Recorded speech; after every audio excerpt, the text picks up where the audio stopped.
Welcome, ladies and gentlemen, to episode 224 of the Splashcast Monday Night Raw. I'm your co-host, Reggie. I am your co-host, Norwood. We are blessed and highly flavored. What's good? Blessed and highly flavored, going on a shirt. Just know that if you know, you know. With that being said, I'm good, brother. I am good out here in these parenting streets. Allergy season is upon us, and my baby's got all the allergies. Mm. Tell them they uncle know the struggle. Ironically, mine have subsided so far. And we got enough pollen right now that it's like you can write your name on whatever surface is outside. Right. The pollening is here. But other than that, man, I'm good, man. You see got some new hats in here. Y'all know if y'all remember from Hampton, long time ago. Shout out to Blake Kelly. He was airplanes are cool, our spaceships are cooler. That was our stuff. So got the NASA hat.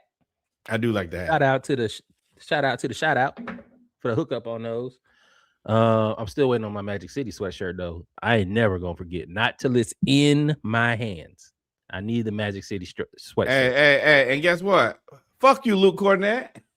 Ah, forever. Chunk forever. Hey, yeah. Yeah. There's personal beef forever, and I hope one day our paths cross. He could be cussing out a 7-foot giant that don't like booty. But with that being said, ladies and gentlemen, y'all know what it is on Monday Night Raw. We get here, we do our mic check, followed by normally we do football or we do HBCU, then football, then basketball. We decided to put HBCU into basketball today because of the tournament. Football, we don't really have any news outside of flag football.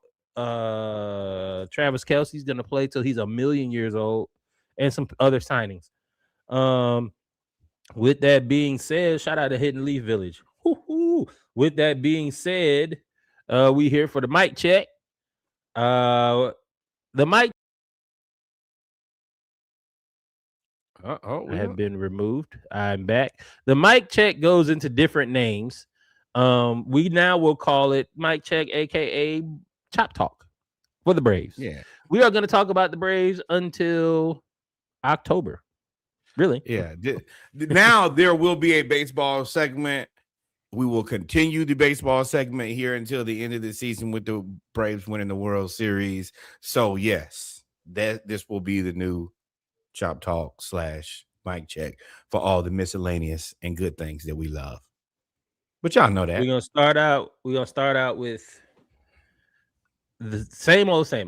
More injuries to the pitching staff. Spencer Strider is going to start the season on IL with an oblique strain. I don't even know how you strain your oblique in spring practice. This is a new leaf for the Braves with a new toilet with the same shit almost. We have a new manager. We have a new coaching staff. We now have the same injuries to the pitching staff. I forgot about that. I forgot we have a new manager. It don't happen often. No. You just get so used to Bobby Cox, then Snitker, and now it's like, oh no, we got somebody else. We're the Steelers of baseball. We only have like 3 managers in the last 40 years. We are the Steelers of baseball, and I appreciate that because you want to be the Steelers of something, and we ain't the Steelers of basketball or football, so we won just enough championships. Our teams never change. Our management never changes. You're right. So I mean, Spencer Strider's on the IL, man. That's tough. We just got some pitchers back, and now he is now that Max Fried is a stormtrooper. He's a stormtrooper of the evil empire. Tomato. Spencer Strider is now our ace. You would assume, right? Yes, for sure. Yeah. No, Chris Sale. Yeah, sure. I think how everybody envisions it is that Spencer Strider would be the ace. But I get it. Chris Sale's gold glove, whatever, silver slugger, gold glove. Yeah. Cy Young. I mean, yes, all of those things. This is what I envision. I envision Sale being the ace, and eventually somewhere in this season, or if we bring him back again next season, Spencer Strider is the heir apparent. That's what it really is. And you hope that he basically takes the ball out of Sale's hands. But I mean, unfortunately, health been an issue. Yeah. So that's what I was looking up. Shout out to the Google Ace. Spencer Strider, left oblique strain, out until late April. Swelling back and Waldrop, both elbow injuries. AJ Smith-Shaver, Tommy John surgery, and Joey Wentz torn ACL, forcing the team to rely on depth options early. I.e., I just named 5 pitchers. That's 5 pitchers. You're talking about the Hawks. Spurs whooping the Heat's ass. Oh, but we knew that was gonna happen. The Rockets are also getting crushed by the Bulls. Did not see that. I don't think that's a problem for us, though. It's not. No, we don't care about that. But when it does say that with all of these injuries, the Braves are forced to look into the farm system, which we kind of had to rebuild over the last couple years.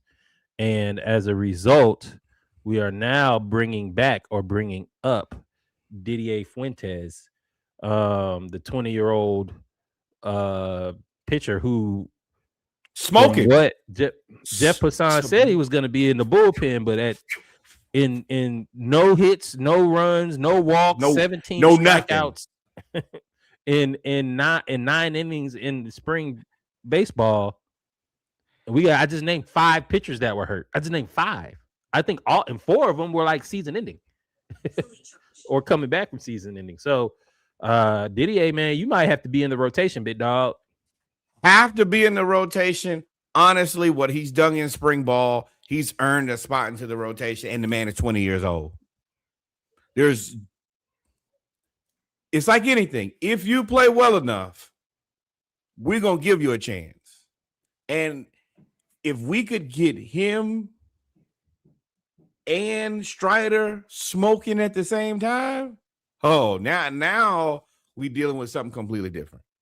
And especially at that age, 20 years old is crazy. We need that so bad. We need some good favor. Prayerfully, I think we do for some good favor. So, yes, I would truly appreciate this. And I like the guy. I like the kid. He's young. Yeah, man. He has like 3 or 4 pitches already, which is rare for such a young pitcher. So shout out to the Braves pitchers, the hitters, some of our best hitters, including Ronald Acuna, participating in the World Baseball Championships. Club going up. Hey, World Baseball Championships. The World Baseball Champions, Venezuela. I want to give a hell of a congratulations with everything that they've had going on prior to, in their country, then what they had recently with Orange Man and Maduro, and then on top of that, the oil grift or theft, depending on what you call it. And for them to come out, and I said this in the group before, I was rooting for Venezuela to win before I knew that they were going to play us, and definitely once they were playing us. The Americans have not shown the most sportsmanship. They haven't been the most gracious. They haven't really been the most exciting team to watch. They didn't really seem that thrilled about winning or participating. And the rest of these countries have been infinitely more gracious and exciting to watch and happy to compete. We kind of smelling our own shit, and that's the reason I'm happy we lost. Arrogance. The makeup of the team can kind of tell you the attitude of it. You kind of know. You kind of know where everybody stands. Wow, big sniper. You kind of know where everybody stands on their thoughts on society, especially in the country, by the makeup of the team. Shout out to Venezuela. We know about everything that's happened off the field, off the diamond. I guess we call it the diamond. Everything off the diamond. This was something that was definitely celebrated amongst the country and They needed their this fans. They needed this way more than we did. What's funny to me is we're never enthusiastic about sports that we're not favored to win. So like we weren't favored to win this. It was between Dominican Republic, Venezuela, Japan, maybe Mexico. I don't think maybe Mexico, but you may throw them in there. And then the Americans. So of course we're not favored to win, so we weren't really showing up. And from what I saw, everybody and their mama, whatever country, this was almost like the World Cup for me. And it was fun watching the other countries take so much pride in this game. I ain't really, y'all know where I stand politically, so I wasn't really enthused anyway. Right. I mean, I like this, and I think that this year was really good. All the rest of these teams really appreciated playing in this. And Derek Jeter, you can kiss my ass. I know that they said that this is better than winning the World Series. For you, sure, I can understand. You're from America. The rest of these people don't have that many opportunities to play and represent their country, which I think they care way more about than their team, their job. And I think that Ronald Acuna loves to be Atlanta Brave, but he said, I was born in Venezuela. I was, that's where I'm from. I appreciate being in Atlanta Brave. I love being in Atlanta Brave, but this is my opportunity to represent my country. And we take that shit for granted. These people really like, hey, man, I'm trying to do this for me and my family and my lineage. And I think that's one of the things that those MLB players have taken for granted. I also didn't like the way that after they lost and they awarded the silver medal before they even got to the dugout, they took them off. I think that was a low-class move. I think that this team, and this was supposed to be the best American World Baseball team ever. Y'all played like some chumps. Y'all acted like some chumps. No, I mean, they played pretty well now. I ain't going to say they played like some chumps, but they played pretty well. But they acted like chumps. They played pretty well. They beat the Dominican Republic, although, I mean, we don't. It was not a strike. But I also like, what's interesting to me is that they went to this, had the World Baseball Championships for 3 weeks, and then 2 days later they was back on the diamond in spring baseball. Like, hey, you have a contractual obligation. Oh yeah. And now all them people that was beefing, right? They were teammates. Remember, they weren't shaking each other's hands and all that stuff. Now we right back in the dugout. That's the Mariners. I think that was a little gamesmanship, funny, ha type of thing. But also, y'all have to remember, this is these people country.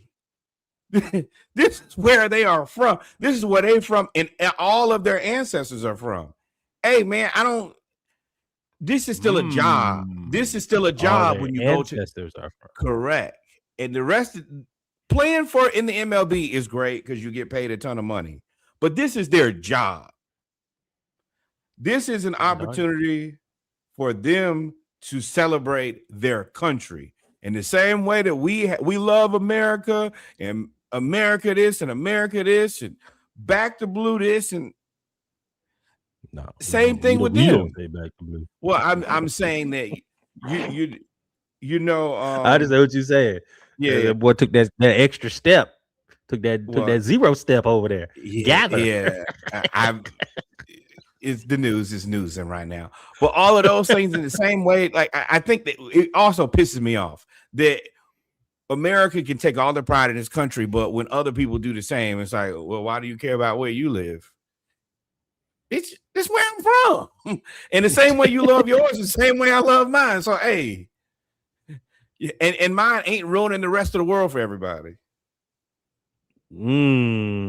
Yeah, true. So and shout out to the gamesmanship, putting the championship medal in jersey in Ozzy Albies locker, who decided to play for the Netherlands, even though he's from Curacao.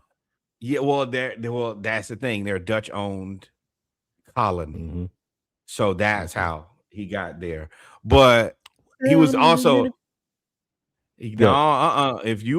if it's weird, but I did the research. The Dutch team, the Netherlands team, was technically the correct team to play for.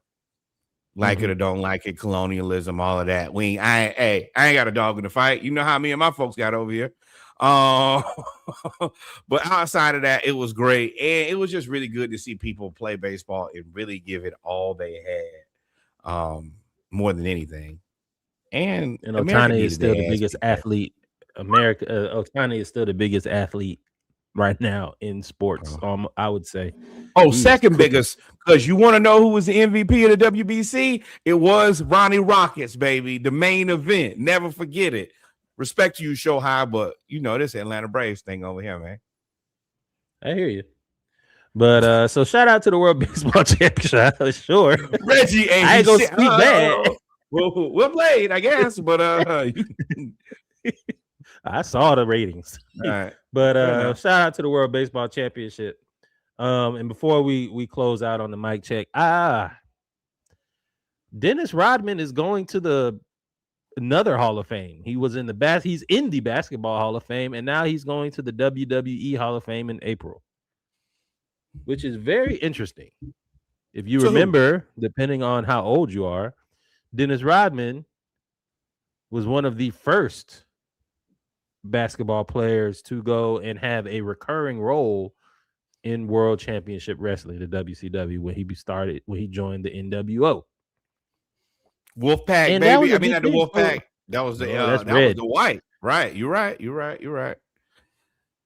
NWO split, and then that's when everything split. But yeah, so apparently a lot of wrestling fans feel some type of way about this. I'm not the biggest wrestling fan. I didn't even know they really had they took the Hall of Fame seriously.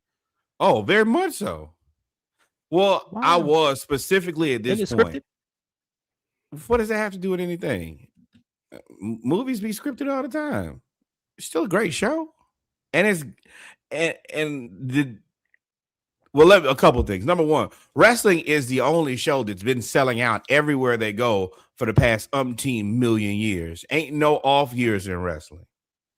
Between pay-per-view and their tour, they don't miss.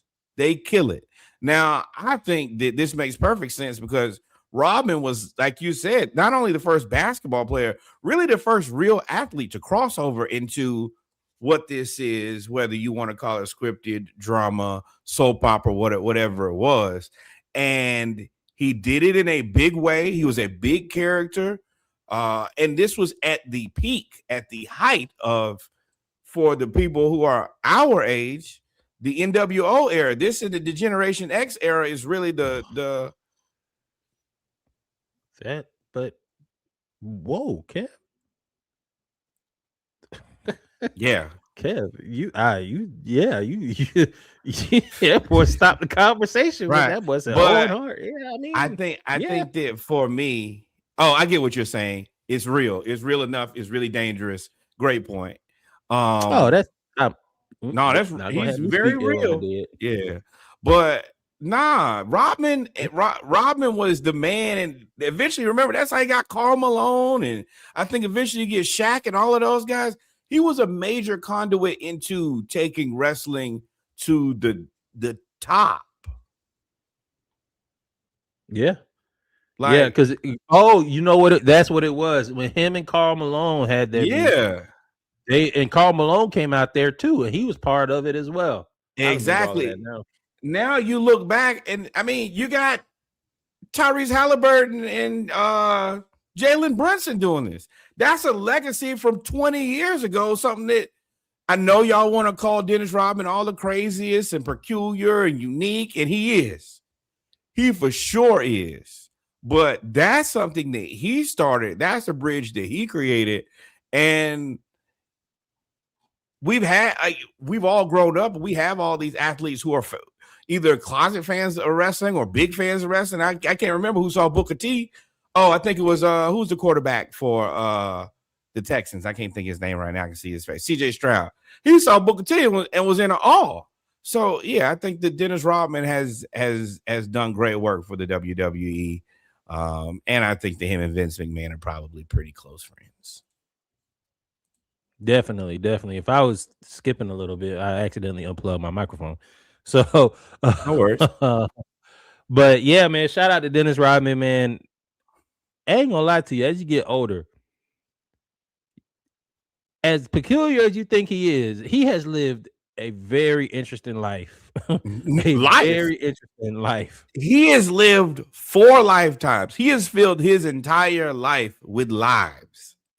And his daughter is now one of the greatest soccer players in America. Like, the man didn't, you know how people be like, oh, well, I have an opening act and then maybe I have a second act. He did a third act, a fourth act. He'd been a best-selling book writer, Hall of Fame basketball player, top 75 basketball player. And, he didn't even go to college. There's no college basketball. Rodman, like, no, he's a janitor. lecturer. Yeah, I mean, how he got there. Yeah, Pam Anderson. Like, I mean, it's yeah. But shout out to Dennis Rodman. You were there. You've had a great time, man. Well deserved. I'm not gonna hate. I ain't gonna act because I remember it. Right. But with that being said, ladies and gentlemen, no, we're going to football. Right? Or we want to take a break? Correct. No. Let's get to football. Then we'll come back and we'll take a little break. And yeah, we'll do a little drink break and then come back and do basketball. I'm already drinking, big dog. Been drinking. Falcons. We'll start out with the Falcons focus, which is literally one thing. The Atlanta Falcons made a trade with the Philadelphia Eagles. Y'all know me. I ain't really big on trading with teams that are better than you. But we ended up getting Sidney Brown, and then we swapped 4th and 7th round picks, I believe is what it is. We traded back 8 spots in each round. The Eagles get our pick, we get their pick, and Sidney Brown. If you've been paying attention to anything Ian Cunningham has said and done, one thing I can appreciate is he said, hey, we need to bring in some more competition at nickel because Billy Bowman is coming off of an injury, an Achilles tear, and D. Alford got more money somewhere else. So we signed old boy from the Raiders. Now we bring in Sidney Brown, who is one of those DBs that can play all over the versatility, can play all over the backfield. I get it. I would like to know what our resident Eagles fans feels about Sidney Brown. But how you feel about this trade? It's kind of so number one, being a podcaster makes you hate other podcasters. And that's the reason, number one, you should like, follow, subscribe, because it's real shit over here. To all you clowns talking about this is sending a message to Jesse Bates, you're an idiot. To who? Correct. See, this is the things that I have to read and I don't like. But yes, I saw somewhere that this is a sign that we're going to move on from Jesse Bates. No, it ain't. He is literally the secondary coach and did a great job last year with Billy Bowman and Xavier Watts. So we're not getting rid of him. Now, I have seen correct that he is a solid player. He is a guy. I think that he's been a very good special teamer for the Eagles, what I've seen. And potentially, yeah, he can be a guy who can play some plays for us. I think that Ian Cunningham is trying to get people who are capable to be into rotation and also keep the draft picks. So it's like, oh, will I move back a couple? Yeah, I can probably still get the guys that I want.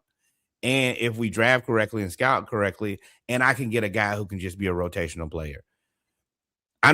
What it seems like he's doing is trying to find good filler right now since we don't have draft picks.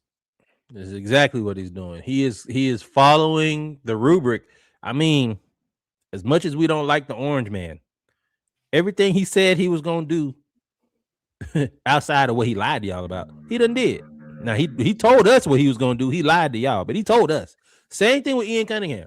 He's telling y'all what he was going to do. We don't really have a lot of draft picks. We don't really have a lot of cap space because we going through all this with Kirk Cousins and dead money and all of that stuff. Plus, we have to re-sign players. Kirk Cousins still available. Yeah. What are we going to do? We are going to sign players, and I think I said this last week, in kind of the basketball model of 1 or 2 years, and then it was going to get us to 2027. Where 2027 Cousins is off the books, we'll be able to extend some players. Jesse Bates will be probably up for a extension, but should be a little bit more affordable. And I think we have like $120 million in cap space in 2027 and like 9-10 draft picks, because we got 3 compensatory picks from all the players we lost. Plus we have all our draft picks for next year. So that's 9 or 10 draft picks. So the play is, I'm trying to get through 2026. That's play. And this is a play move. I'm trying to build a roster with limited money and no draft picks. And that's what I'm doing. Sidney Brown can do a lot of stuff. And we're going to need you to do a lot of stuff. And still be a good spec. Like, being that we don't have draft picks, so we're not going to have a bunch of young guys at the end of the draft we can just go get. Having competent special teamers means more. That's a third of the game, and that's a part of the game that will make or break, as you can ask very much so us about how much special teams matter. So, yeah, he's I just think that everything is safe. And I don't like playing it safe, but that seems to be the strategy. And if you're going to do it, they seem to be committed to playing it as safe as possible. Update. I am watching. Sorry, I keep turning. Y'all know the Hawks are in a playoff battle right now for seeding. The Indiana Pacers are beating the Orlando Magic 128-125 with 24 seconds left. Turn it up. We need that dub. So I'm trying to watch now. I can't be bothered with that because I'll get distracted. But that's why I keep turning. So what's up, Sneaky? Robin is the most interesting man in sports, arguably. I mean, that's alive, yeah. I think Wilt probably had an interesting time. Man, Wilt gave everybody hell. Man, ain't nobody been like Wilt since Wilt now. In every facet. Correct. On the court. I mean, Kareem too. Now Kareem was just a different type of interesting. Nah, but Kareem was Wemby. Yeah, but that ain't interesting.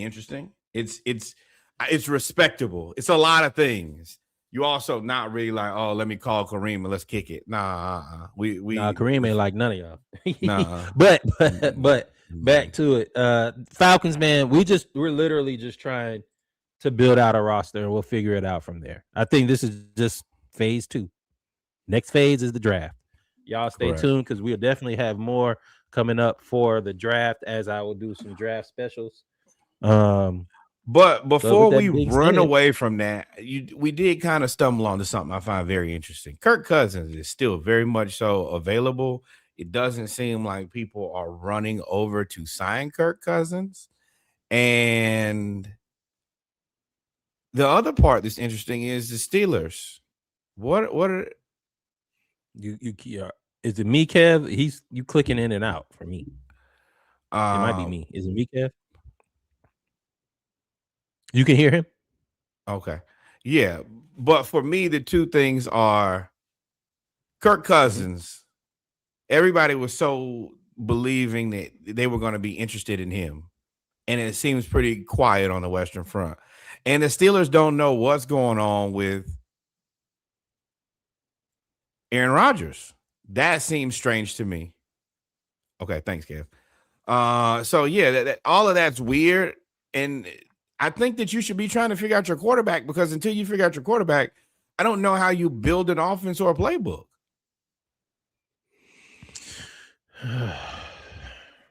Where am I tripping? What teams need a quarterback at this point? The Raiders are going with Mendoza. But see, but the thing about Kirk Cousins is he's in it to win it. Like, he ain't in it to make no more. I mean, he done made all the money. He said, according to him, he's trying to win. With who? Well, if you're trying to win, the teams that are what I'm saying, there's nowhere to go. The teams that are trying to win, Bucko, they already got their guy. Yes, except for Pittsburgh. Right. And I mean, they're trying to win. Raiders, do y'all think the smartest thing to do is put up a guy who put up questionable numbers? Like on day one? Like, rookie quarterbacks notoriously not the best decision to make. At least get a man some clearance. Come on, man. This the Davis family over there. The White Davises. White. They don't believe in paying a lot of money. They don't believe in paying a lot of money and not playing you. I'm not about to pay you $30 million to not play, $20 million. I guess Geno to the Jets. Steelers don't have a quarterback. Browns have a clusterfuck. Jaguars, no. Colts got a quarterback. Titans got a quarterback. Broncos, Chargers. Colts, Chiefs, what are you doing? Kirk could be right there. Daniel Jones ain't gonna be ready. That leg is not put together. At least as an insurance policy. Now, the thing is, you negotiating against the master negotiator himself. He ain't gonna take no pay cut, and no real reason to. I'm already rich. I'm rich. But that fools in the comments was yelling at me like I was wrong. Okay. This is the thing, Kurt. Then are you going home? Because nobody else is gonna. There's no big money left on the block for a quarterback. Should have came back. Should have came back to Atlanta. Could still come back. No, you can't. I don't know how to. I don't think you can cut him and resign. Oh, you're right. You're right. Well, then you're going to take a massive pay cut. There's no team that needs a high-priced quarterback. There's nobody who's that in need that's not already committed to just being butt cheeks. Yeah, if I were him, Oakland would probably be the best place to go. Right. But if I'm Oakland, I'm not Las Vegas. Tomato. Call them what you want to. They're going to lose. But yeah, I think that's really the only place. But I'm also not paying for. First of all, we've given away all the money now. Yeah, ain't nothing left. Free agency's passed. Like where you? Right. And Minnesota got Kyler, so you definitely can't go back there. Hell no. It's Pittsburgh. Kirk Cousins going to Pittsburgh. That's the answer. Well, he's going to Pittsburgh. He's not going to Pittsburgh with Aaron Rodgers there. They're going to be there looking stupid together? Aaron Rodgers not. Well, I don't know. And therein lies. Now you're seeing what I've been thinking about. Aaron Rodgers holding the Steelers hostage by way of holding Kirk Cousins hostage. I think that, but if I'm Kirk Cousins, I really want to go practice with the Raiders and be terrible. I think that is it over for Kirk Cousins? That would be unfortunate because he definitely showed at the end of last year that he can still play. Got Kyle Pitts paid. So, I mean, right.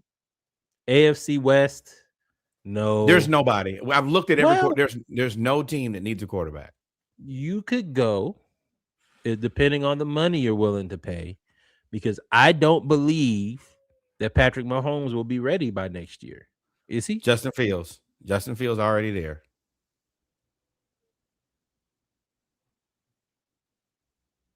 I mean, this is a great segue. We'll get there. But I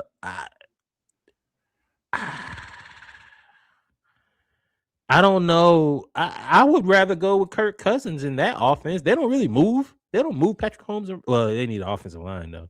You don't get Kirk. But he could definitely distribute the ball in Andy Reid's offense. I believe so. I think he would be a better option than Justin Fields. I think it's a lot. Justin Fields, Patrick Mahomes, and Kirk Cousins sounds like a headache that Kansas City probably don't want to deal with. Pacers win. But it's what I'm getting out of this, and what I hope the listeners get out of this is it should be very interesting for how things play out with Kirk Cousins and the Steelers, and on top of that, Aaron Rodgers here for the next few months. And it's very quiet and it's very strange. And I don't know why. You got to make a playbook. You got to start picking players. And Kirk Cousins is a guy who you have to build a team very specifically around due to his physical limitations. Yeah, there's really nowhere else for him to go. Home. That's it. I mean, yeah. Speaking of build which, your family, Kirk. I'm gonna pivot real fast, and we'll come back to JSN. We were talking about the Chiefs signing Travis Kelce to a 3-year. Now I don't know the parameters. I don't know what's guaranteed. I don't know all of that. 3-year, something trick bag here. It's a trick bag here. $54.7 million extension for Travis Kelce with Kansas City, where they were basically walking him out of the door at the end of last season. And now they signed him to a 3-year, $54 million contract extension. So that averages out to what, $18.25 million a year, something like that. I'm not gonna say I can't understand it, because I think he wants to end with Patrick Mahomes as his quarterback, and we don't know the status of Pat, even though they said they might bring him back at the end of next year. But I exactly, Sneaky. A shout out to everybody. Shout out to the world in the chat. Thank you. Make sure you like, follow, subscribe. Send this out to all of your friends on your story too. Right now, press share. But I don't see why you would pay Travis Kelce 50. Why you would pay him that much money, especially when you have to build an offensive line. The Chiefs' new contract with tight end Travis Kelce is structured as a 1-year, $12 million deal with $13 million in incentives, with additional years included for cap purposes. If Kelce wants to continue to play after this season, the deal will need to be renegotiated next year. As currently structured, it's set up for this to be the final season, after which he will retire, allowing cap hits to be spread over the added years.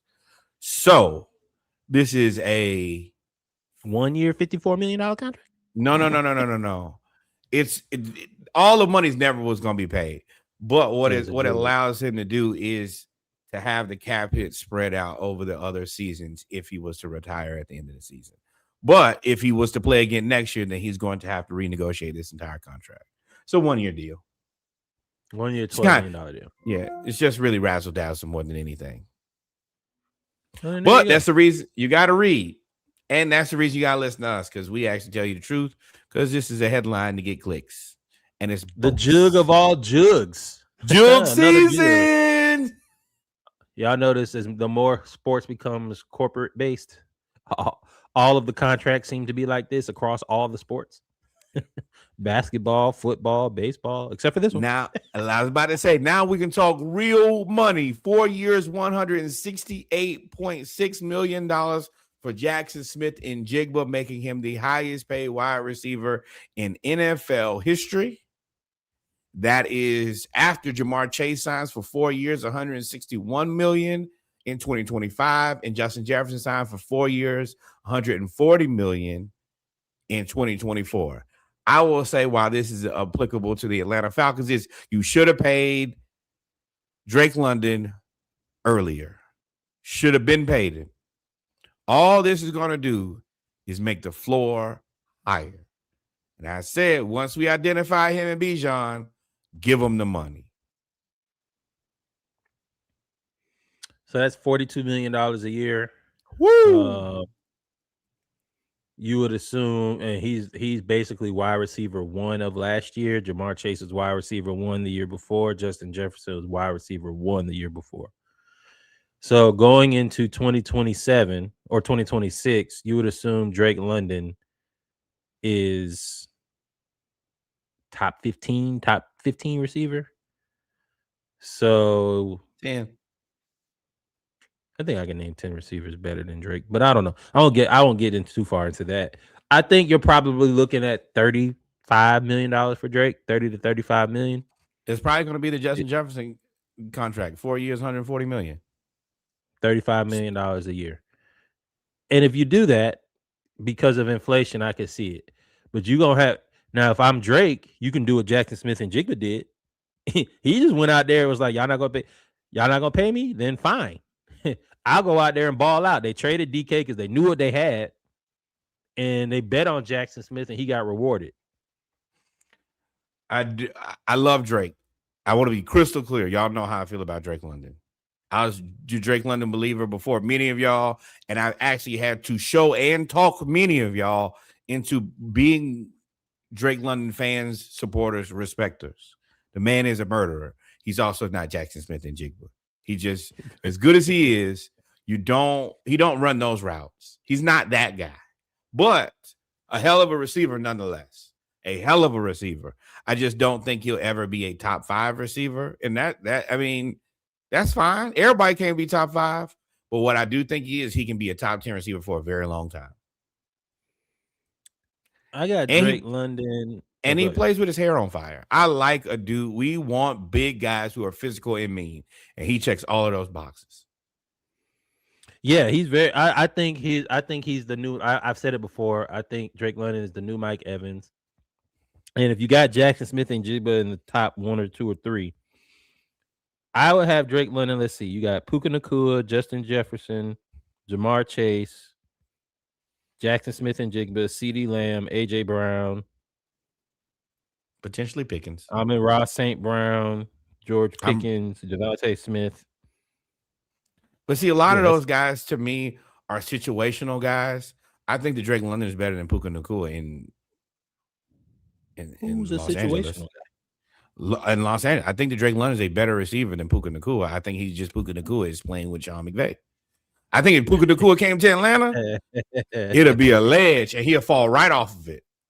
I don't think so. I don't think so at all. But so I would, for me, top 15. And then you probably, I can get into the weeds in this. You go look at the top 15 wide receiver payment contracts, and you probably put them at 11, 12, which is probably going to be $30 million a year. And let's be clear, this is the other part. He's had the struggle of quarterbacks. Like, he ain't had his pick of QBs. So, yeah, for a guy who's been a good soldier, good, bad, or indifferent, he gives it all he has. He is a good teammate. Yeah, this is a guy who you want to keep around. I think there's value in paying the guys who you pick. Well, not necessarily this regime pick, but have been picked by the Atlanta Falcons and want to stay Atlanta Falcons. That means a lot. Him and Bijan are kind of they're our guys more than anybody else. Yeah, Drake, you looking at probably $28 to $32 million. Somewhere in there. That's where you're gonna get paid. And pay him to keep him happy. I'm not. I want to be very clear. I want that guy on our team. And more than the rest of some of those guys, they just play football. Drake is a passionate player. He plays to win. And that means a lot to a team that ain't really we ain't always had that. We had some guys, but everybody ain't trying to give it all they got to win every night, and he is doing that. As long as he can stay healthy, I think he'll probably end up getting 32. But shout out to Jackson Smith and Jigba. And as long as our quarterbacks stay healthy, damn, help him out. Well, yeah. But Jackson Smith and Jigba, shout out to him. I think he was the basis of Sam Darnold actually really getting paid and getting the new contract and playing well, because Sam Darnold went from Justin Jefferson, who was the number 1 wide receiver, to Jackson Smith and Jigba, who is now the number 1 wide receiver. It's tricky, because on one hand you say, hey man, you basically been playing with top 3 wide receivers for the last couple of years, but that means that you've also been able to help those guys produce at the absolute highest level. And everybody can't do that. And I think that if anybody knows that, it's J.J. McCarthy. Justin Jefferson. But and shout out to the coaching too. I think he always knew that. He never wanted to leave. You understand that, like, Sam Darnold could throw the ball down the field, and Jackson Smith and Jigba is probably one of the best, if not top 3 route runners right now in the league. Killer.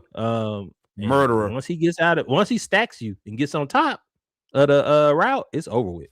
Call God. And then they got old boy 22 on the other side that can run a 4.2 whatever. Exactly. But with that being said, ladies and gentlemen, we've come to the end of the Mic Check /football segment. Draft is coming up. Make sure you like, follow, and subscribe. We are going to take a drink break.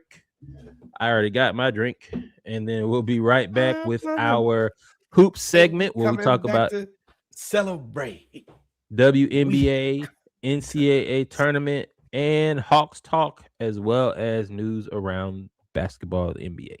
And y'all stay tuned. We'll be right back. Damn. Number 1, quick update.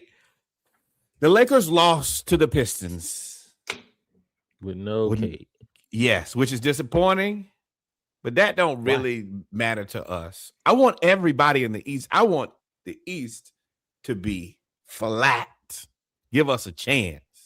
But I think that maybe even gives us a better chance because eventually they're going to have to lose without Cade. And also, shout out to the Pacers doing the needful. Sneaky thoughts and prayers. I hate to see it, but I love to see it. Pacers did the job, 128 to 126. It's love right now. And in Orlando and Sneaky, you need to. I'll ask you this question when we get back. I know I already know what's about to happen in the off season for y'all. We'll be right back, y'all. We begin to rock, steady rocking all night long.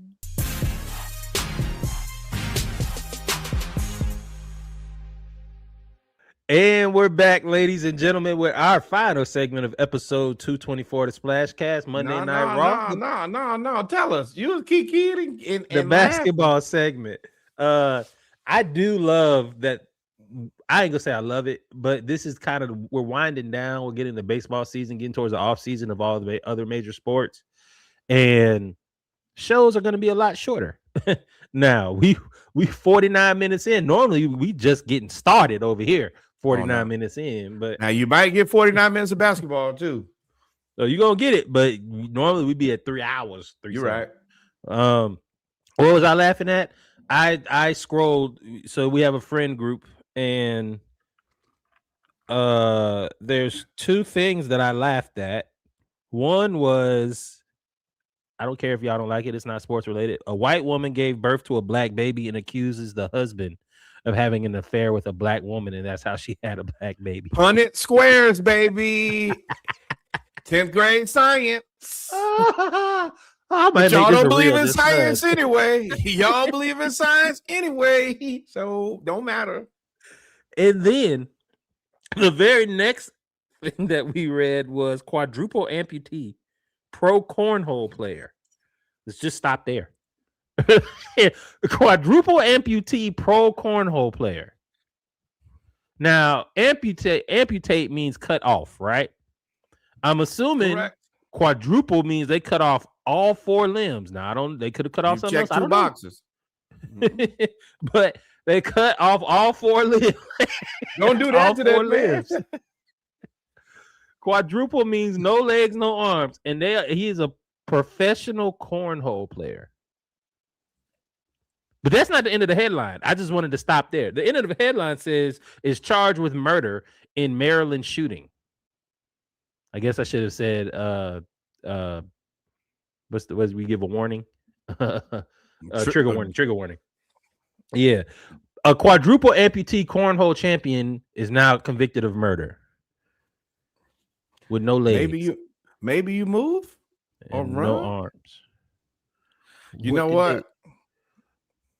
I'm not even going to do that. I just want to know if you're not an ableist. I'm not an ableist. Clearly, he can do more than we thought. he been defying the odds. What's up now? The guy, I know you show up at the pearly gates, and God is just like, bro, I gave you legs and arms. Your opponent had neither. And a mind for discernment. That's my parents. You got a good brain, son. I know I gave it to you. You just choose not to use it. But thoughts and prayers to all parties involved. How did he pull the trigger? As I showed the picture of him playing cornhole. I see how he played cornhole. I'm gonna tell you how did he pull the trigger? I'm not gonna stick around to see him do it again. Fool me once, can't get fooled again. What is his life gonna be like in jail?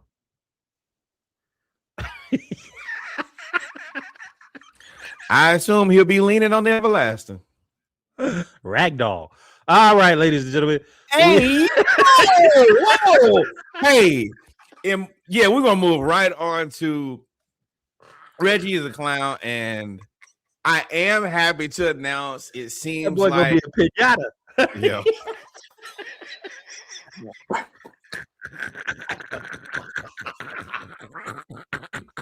Yo. Pinata is cool. I'm sorry, y'all.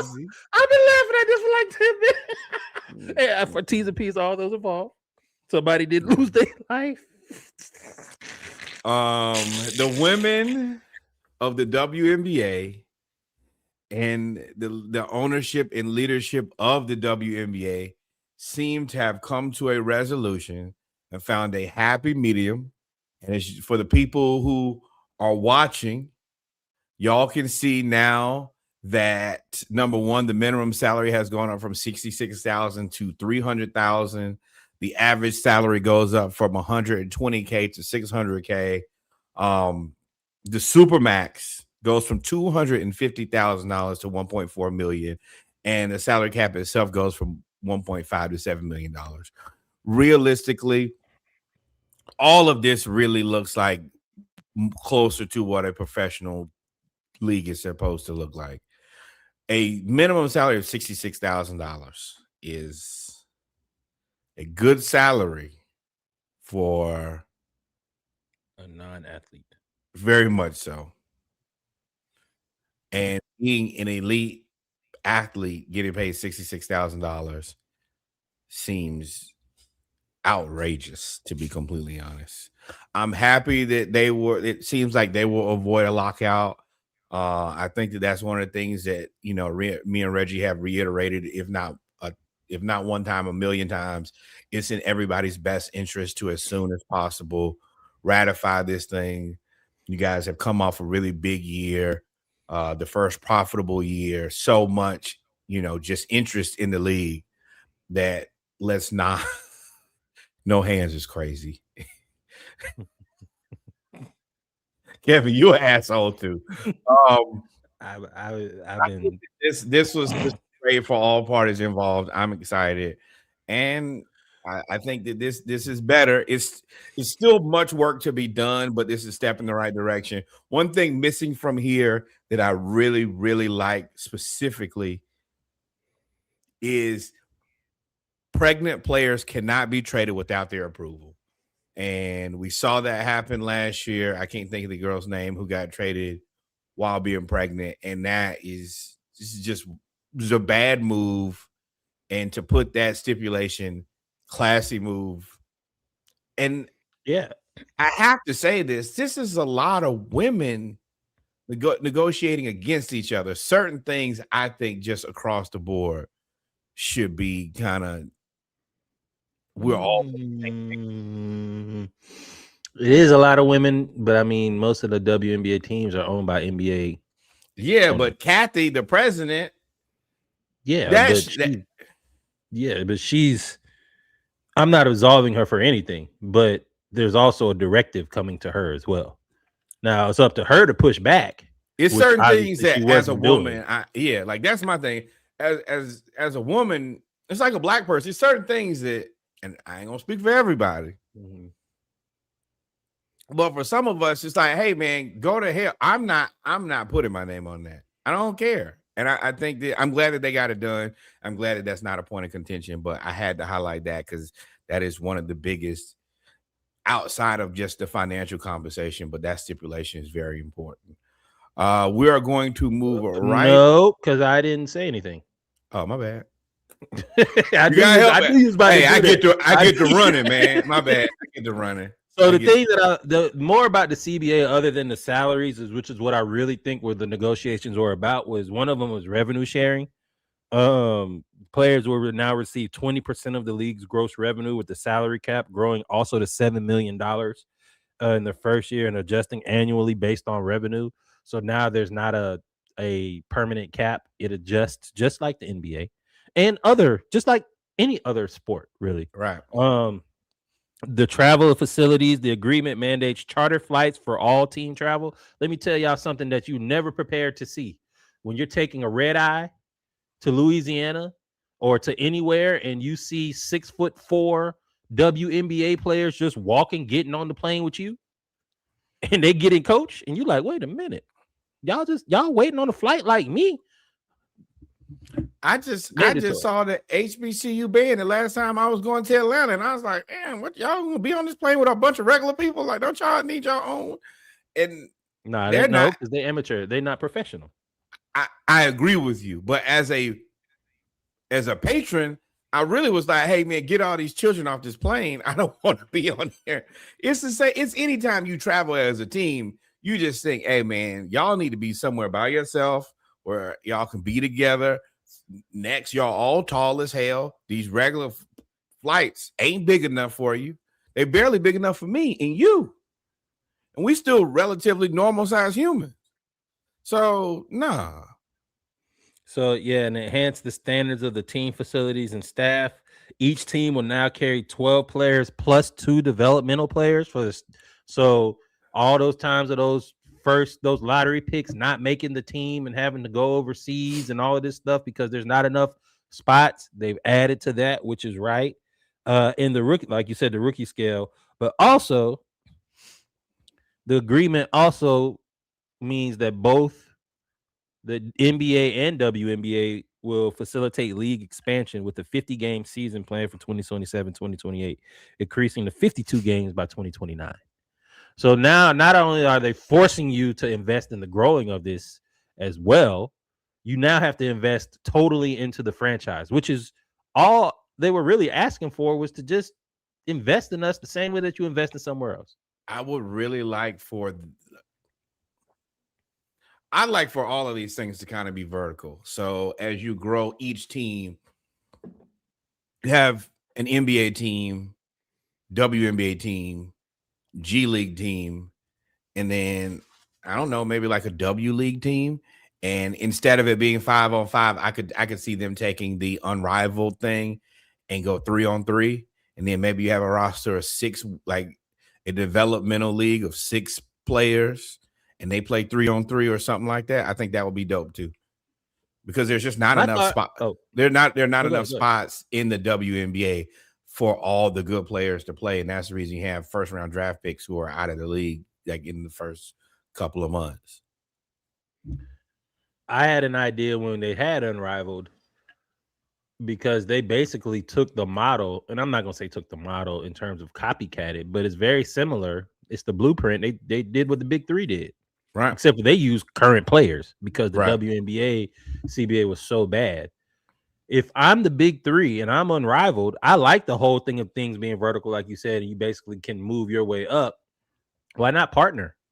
Although I mean, it would be more of a big up for the Big Three versus Unrivaled, because I think Unrivaled made like whatever tens of millions of dollars in their first year. I think that if you could partner, that would be a really, really good thing for me, because you would also allow the development.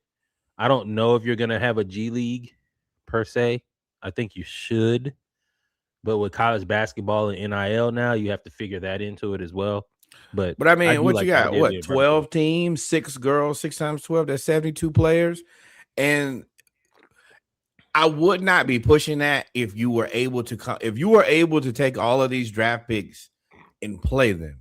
These are girls who we've watched play for 3 years in college and be really good, and then say, oh, well, you can't play in the WNBA because we don't have enough spots. There needs to be a place to keep those girls. Number one, I hate to say it, but we have to take everything into consideration with this new administration. We need to keep good players in the country now. Our relationships with other countries is not going to be great. And you want to keep players safe.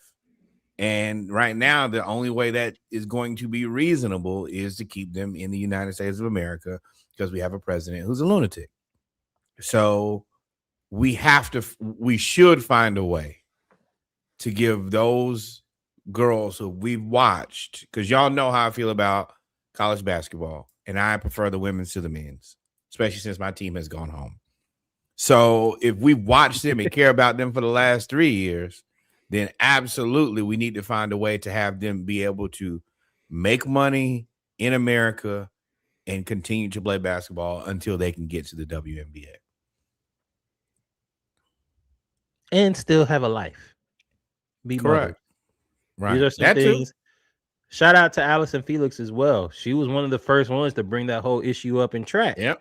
And is now spilled over to other women's sports, and it is forcing you now to actually pay attention and not try to copy and paste what you see with what men do, because there's a whole different set of challenges when it comes to women. Just like men have a whole different set of challenges.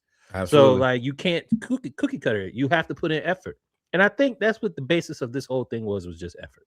So shout out to the WNBA. Shout out to Collier and all of those who bought into this and made it happen. And stood up and made Kathy Engelbert, held her feet to the fire. And even moreover, doing the Unrivaled League really kind of pushed this forward. Sometimes you got to do your own work in order to make people respect you. And that's where I think they had Kathy by the proverbial balls is either you have to do it or just give us the control. We've already done it. Discernment. I had a joke, but discernment. But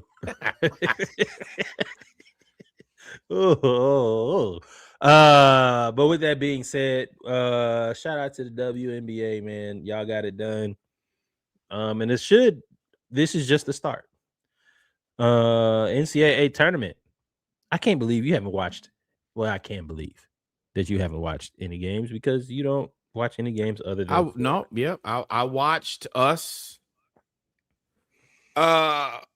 We destroyed Prairie View, and then I forgot who we played before. We played Iowa, but I want to get right to this game.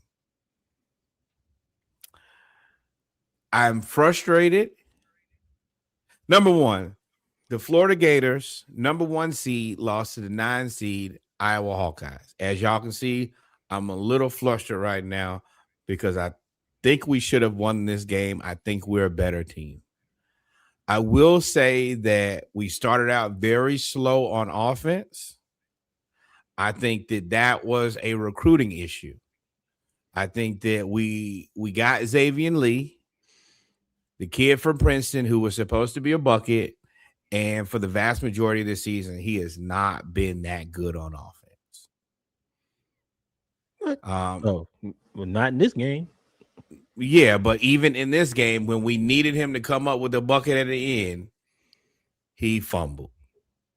The part that I did enjoy and I really appreciate it was our defense is really top tier, was really top tier. I don't think that even though that defense that he was running the press was, I knew it. Not good. I think that press got us back into the game, and I understand Todd Golden using that because it really helped us out. But I think, and I give him grace because he just won a championship. But I think that he should have, and the majority of people who you'll see commenting on this game said, hey, bro, you should have got out of that defense for that last possession. Now, to his credit, his answer was he expected to foul them and let them shoot free throws and potentially go to overtime. I think that was the wrong decision too. I think that you had really good defenders on the field. I mean on the court. I'd have probably put Chinelu back in, but I would have just played straight up instead of that defense that allowed them to shoot that wide open 3-pointer. I have a new respect for Condon. I think that he is going to be a solid NBA player, and I have a new respect for Hall. I think that he's going to be a good NBA player. Those are going to be two rangy bigs.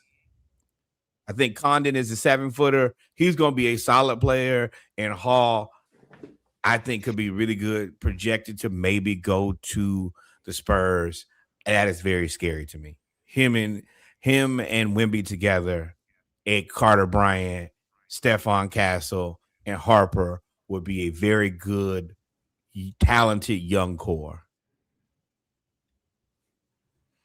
But we lost, and I'm pissed. I'm just so happy that y'all lost because it takes away from the fact that you don't watch basketball. And we literally went a whole year of saying basketball sucks and this, that, and the third. And then y'all won a national. Nope. I'll let you get off 2 minutes. Get it up. Get your shit off. And then y'all win a national championship, and it's orange and blue glitter everywhere, and let's go this, let's go that. It was just sickening to watch, to listen to. All the reposts in the group of the stuff of the players that you didn't know. Like, we don't care. So to see y'all lose, to see y'all coach, who is a fiery coach, lose to a coach that he tried to get fiery with on the sideline, was very entertaining. I ain't gonna lie to y'all. When them Wahite coaches be going at it on the sideline, I'd be like, throw the punch. Well, I think he was mad because the kid who hit the game winner also threw a punch, and he definitely threw a punch. And if you throw a punch, you should probably be ejected from the game. But at the end of the day, y'all know how I feel. Once you're a team that's in the echelon where Florida is, win or go home. It's that fucking simple. I don't care about nothing else. Did you win or did you lose? Y'all lost. Now go home. Now, as far as this, you're right. I don't like men's college basketball, but I do like my team. Baseball, you're kind of in the same degree. I don't care about what the Milwaukee Brewers are doing. They can go to hell. But what I do care about is the Atlanta Braves. How about that? And moreover, also, I noticed. Wait, I ain't done. I wasn't either. I wasn't done either. I noticed that people be hating about me, happy about my team. Y'all ain't even got no team. How you hating from outside the club? I don't. If you had one singular team, then I can understand. And for the people who have college basketball teams, kudos, talk your shit. But if you don't even got a team, then you just hate. Back to it. So the loss that Florida took, Chinyelu is how you say it. Chinyelu. That's where y'all lost. Y'all didn't lose anywhere else. Yeah, 0 points. That's not his job. 0 points, 1 rebound. That's his job. 1 rebound, and I don't think he had any blocks. 0 blocks and 4 fouls. They put him in the blender for all 19 minutes he was on the court, and they caused him to foul, and that's what. And the fact that that boy was 4-6 from 3 from Iowa, 1 of 2, 2 of 4, and y'all were not. I don't like that he subbed him out and just basically fouled him out of the game, especially when you anymore. Yeah, like we have enough bigs that if he gets fouled, if he fouls out, then fuck it, play the guys who you got. We didn't end up playing him at the end of the game anyway, so just play him. It's very difficult because I think that Todd Golden is one of the best coaches in college basketball right now, and he just came off a championship. So I give those people a lot of grace, but I do think that if you look back at what he did here, there's a lot of things left for opportunity, and that's just the truth. He might be on his way out anyway. He could probably end up being in the pros pretty soon, but we'll see. We just extended him last year. Yeah, once he won a championship, we just gave him money. Now you're right, but I mean, you ain't wrong either. Where is he? Where's Florida? Outside Jacksonville, right? No, it's North Florida, but not North Florida. Yeah, Jackson. But that ain't too far. That ain't a hop, skip, and jump away. Ain't but a hop, skip, and jump away from Orlando. Oh, right down the street. And when we get to NBA, I'm gonna tell y'all it's on the way in Orlando. It's on the way. That is the one thing. It's tricky. It is because Billy Donovan did it. Yeah, you want the truth? It's time for him to go. No, Billy Donovan should have kept his ass in Florida. Donovan, he's coached a bunch of years in the NBA, not to the same level of success he had in college. If Billy Donovan stays in college, then he's heralded as one of the greatest ever. Like, and still tons of respect, but Billy basically got them 2 and got on. And I mean, Billy's an okay coach in the NBA, but not anything where you like. Florida was never his goal. It was never his goal to stay there. But and maybe Todd Golden's goal, I don't know. But to me, you got to strike while the iron is hot. You are upset as you were about to go back to back. which doesn't really happen often. It was a stretch for us anyway. Our offense is weak, but like, what do you look at how do you sum up Billy Donovan's NBA career so far? And it's a long NBA career now. Where is he now? Chicago? Exactly. Where was he now? Where was he before Chicago? When he went to OKC. Thunder? Yep. So the Thunder was interesting because they basically were in a rebuild. And he's a culture guy. There you go. That's how you sum it up. You got to build the culture around there, and then they move you on. And they brought in old boy with Chicago. Chicago forever. Wasn't Hoiberg there before? I think he came. Yeah, Hoiberg was there before Billy Donovan. Then Billy Donovan got there. Chicago was ass. They've been trying. Bulls coach. I think Tibbs was the coach before him. No, because Jimmy Butler and Hoiberg were there. Jimmy Butler ran Hoiberg out of there, or he ran Jimmy Butler. Either way, it was Hoiberg was there too. And okay, so it was Thibodeau 10 to 15, Hoiberg 15 to 18, Boylan 18 to 20, and Billy Donovan 20 to present. Billy Donovan is 200 and 205 for the Bulls. And who have the Bulls had? The general manager they've had to. Didn't they draft Patrick Williams? Sure, but I mean, they are, to me, as much as you like basketball, the Bulls are right on the precipice of turning the next chapter. And I think what they'll do is they'll have a mediocre year next year. They'll be play-in ready. 7 years of mediocrity. 7. And then they'll tell him, with millions of dollars and low expectations. Then they'll tell him to leave. He'll go somewhere else. Seattle, Las Vegas, one of those teams. And then they'll bring in the young coach. And then the Bulls he's a culture guy. He's Dan Quinn. That's his thing. So my answer to that is, and you should have kept your ass in Gainesville and you could have been the king. Like, I don't want to be the that's not my goal. I want to be in the NBA. Well, yeah, those are two different things to me. Like, I don't want to be the guy who gets you ready to get married. I want to be the guy who you marry. I don't want to be like that. People have different goals, but I think I personally think that Billy Donovan should have kept his ass in Gainesville. Todd Golden, I gotta see, but I was ain't like he couldn't have came back. I mean, I don't know. Billy Donovan to me doesn't have a career that you can say anything about. He's not done anything, unfortunately. He was with OKC what years? He was OKC what, 18? Yeah, a matter of fact, he has no accolades as a NBA coach. He was with OKC from 2015 to 2020, and he's been with the Bulls as a head coach. Yes, they went to the Western Conference Finals, didn't they? Maybe. I mean, that was Russ. The Durant Westbrook era ended 16.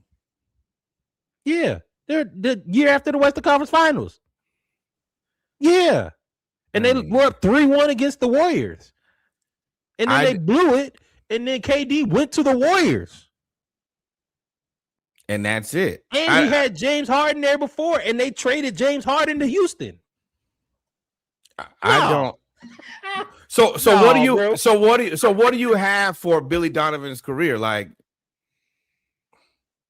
in OKC, it's justifiable to leave Florida, go to OKC, and then make it to the Western Conference Finals, and you don't think your best player is going to leave? But what I'm saying is, the team that you just lost to, in the time that he's been with the Bulls, there have been multiple teams that have made the Bulls front office is terrible. So what are you still there for? Money. Oh, okay. Yeah. I think he's had a very mid NBA career. I think it's mid when he got to Chicago. I think OKC he was flourishing, and then he got the rug pulled out from under him. You take that job assuming that you have at least Russell Westbrook and KD locked in for the foreseeable future. You don't think that's just going to end in 1 year? I think he should have stayed in Gainesville. Well, congratulations to him. Best of luck. Of course, you should think to stay in Gainesville. Everybody should stay in Gainesville, except for people No, that live in Gainesville. I do not agree with that. I'm 1000% not saying that. But I think that if you won 2 championships back to back and you're in a place that heralds their championship winners in a different way, and you're afforded all of the resources, and if you win a bunch of championships there, then you're right. He could very much so have been in the John Calipari, Rick Pitino. So you would turn down a promotion. That's a promotion. Going from college to NBA is a promotion. I disagree there. I think that they're college coaches, and I think they're professional coaches. I think that Billy Donovan is a guy who should have probably stayed as a college coach. How do you know that you're not a professional coach without coaching professionally? I think that's a personal decision. I think there are tons of guys. I think that Steve Spurrier is a college coach, not a professional coach. I think that Tom Izzo. Why do you think Steve Spurrier is a college coach and not a professional coach? Because that's why I think he's better. Coach K. I think that Coach K was a college coach. I think that Tom Izzo is a. Why do you? But if these coaches went to the pros, they're not college coaches because they didn't win. I mean, they're not pro coaches because they didn't. All of them didn't. Izzo didn't go to the pros. Coach K didn't go to the pros. I'm talking about the ones that did. The ones that did. They did, like Spurrier. You referenced Spurrier. He left college and left the pros because he didn't win. Right? He didn't win. No, I think the same way. I think that Spurrier left because he figured out that this ain't for me. It's a completely different job, and I think he didn't have success at it, right? Where Spurrier, Saban, whatever college coach went pro and didn't have success. They didn't have success, right? Billy Donovan had immediate success. That's my point. He had immediate success when he went to the OKC Thunder. Hey, this is what I'm saying is, number one, I don't think that everybody should stay in Florida just because I'm a Florida fan. I am not that guy. I'm not going to say that. But I do think that there are certain people who are college coaches, and I think that Billy Donovan should have stayed in college. If people think that he should have gone to the pros, I mean, that's their opinion. I ain't going to say you're wrong. That's just what I think. And Todd Golden, I think that you are young and at the beginning of something. If you want to take your hand at going to the NBA, I ain't going to hate. But if you look up and you're 15 years into your NBA career and you're Billy Donovan, I'm going to say, hey, man, maybe you should have probably kept your ass in college. Sure, we'll just agree to disagree because there's no way I would. Didn't Pitino go pro? He coached the Celtics. Pitino did. There's no way. There's no way. You think the Coach K should have went pro? If that was his goal, if he won back-to-back championships and that was his goal, yes. If your goal is to be an NBA coach, yes, and you strike while the iron is hot. While the iron is hot. Let me look back in 2026 and say Billy Donovan should have stayed at Florida in 2014. Yeah, sure. I always, but this is the thing. Once again, if that's your goal, I don't believe you. I don't believe my opinion. My opinion.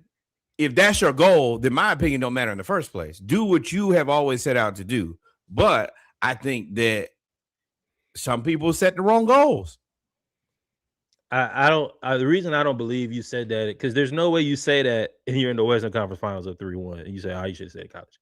That doesn't make any sense. I disagree 1,000%. Based on everything that you said, doesn't make any sense. I think that, number one, if Billy Donovan stays in Florida, he is in the conversation for one of the greatest coaches of all time, like the rest of these guys. I do believe that. And I believe that going to the NBA, even if you go, number one, that team was already set up to be successful. And it is almost damn near impossible to go there and to be able to be considered with the names that you would want to be considered with, like you could in college. Looking back, yes. In 20 whatever year it was when he went, I just think you're stepping over the fact that he had immediate success to go to the Western Conference Finals and was literally a Steph Curry 3 away from going to the finals. Right. But okay. Yeah, I just look at it differently. I think that the college coaches, there are college coaches, and those guys like that to me is different than being a pro coach. And I don't see the all right, well, I'm leaving. Like, I don't see if Coach K left and went to the NBA. I don't consider that if Coach K left Duke to go coach LeBron. I don't consider that a step up or a promotion to me.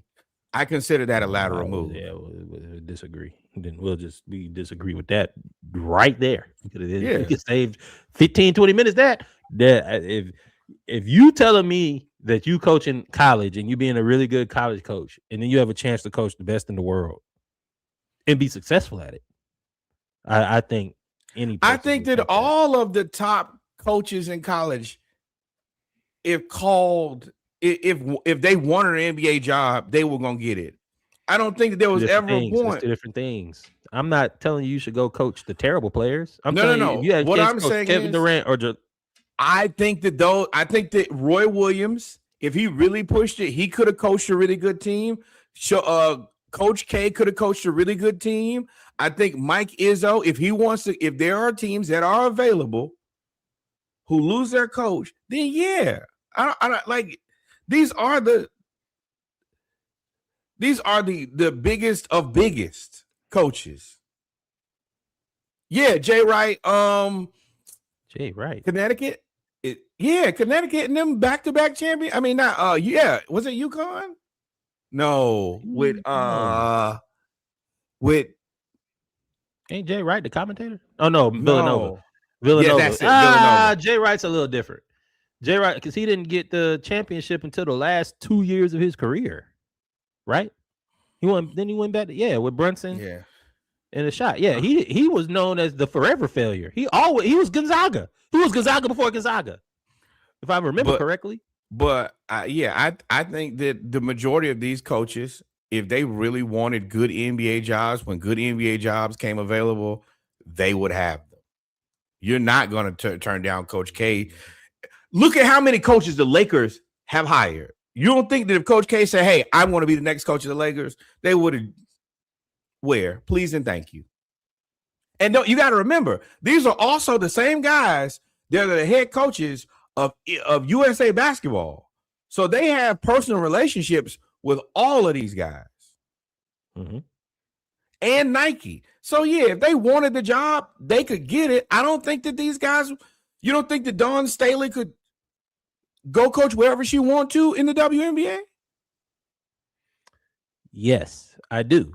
And if Dawn Staley won back-to-back and then decided it was offered to go coach Nafisa Collier, or she already coached Asia, but go coach Asia in the pros, and she went and left and coached Asia as a rookie and a second-year player and made the whatever conference finals they have, I wouldn't say, hey, 12 years later, you should have stayed your ass in South Carolina. No, you went to the pros. I'm not saying that 12 years later. The conference finals. I've always said that Billy should have stayed there, but I also understand that my goals and what I think for people, that ain't what they believe. But I also think that Florida, there are certain places where I think that being a top coach there means more.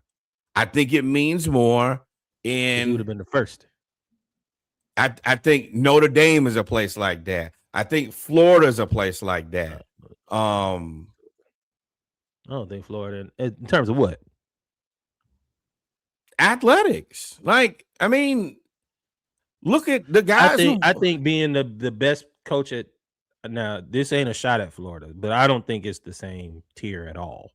When it comes to Notre Dame being the best whatever at Notre Dame versus being the best coach at Florida. I think Notre Dame's name is bigger than Florida will ever be. I think Notre Dame's bigger than most schools, SEC schools that will ever be. Yeah, sure. But I think Texas is in that conversation. USC is in that conversation. It's certain places where, if I can be the man there, if I can be heralded as one of the best ever there, then yeah, I don't think Florida's in the conversation. If that's the point, I don't think Florida's in that conversation with the rest. The reason I'll use Spurrier as my case study. That's what I will say. He left. Yeah, I mean, after how many years? I don't know. You tell 90. By the time he left, by the time he left,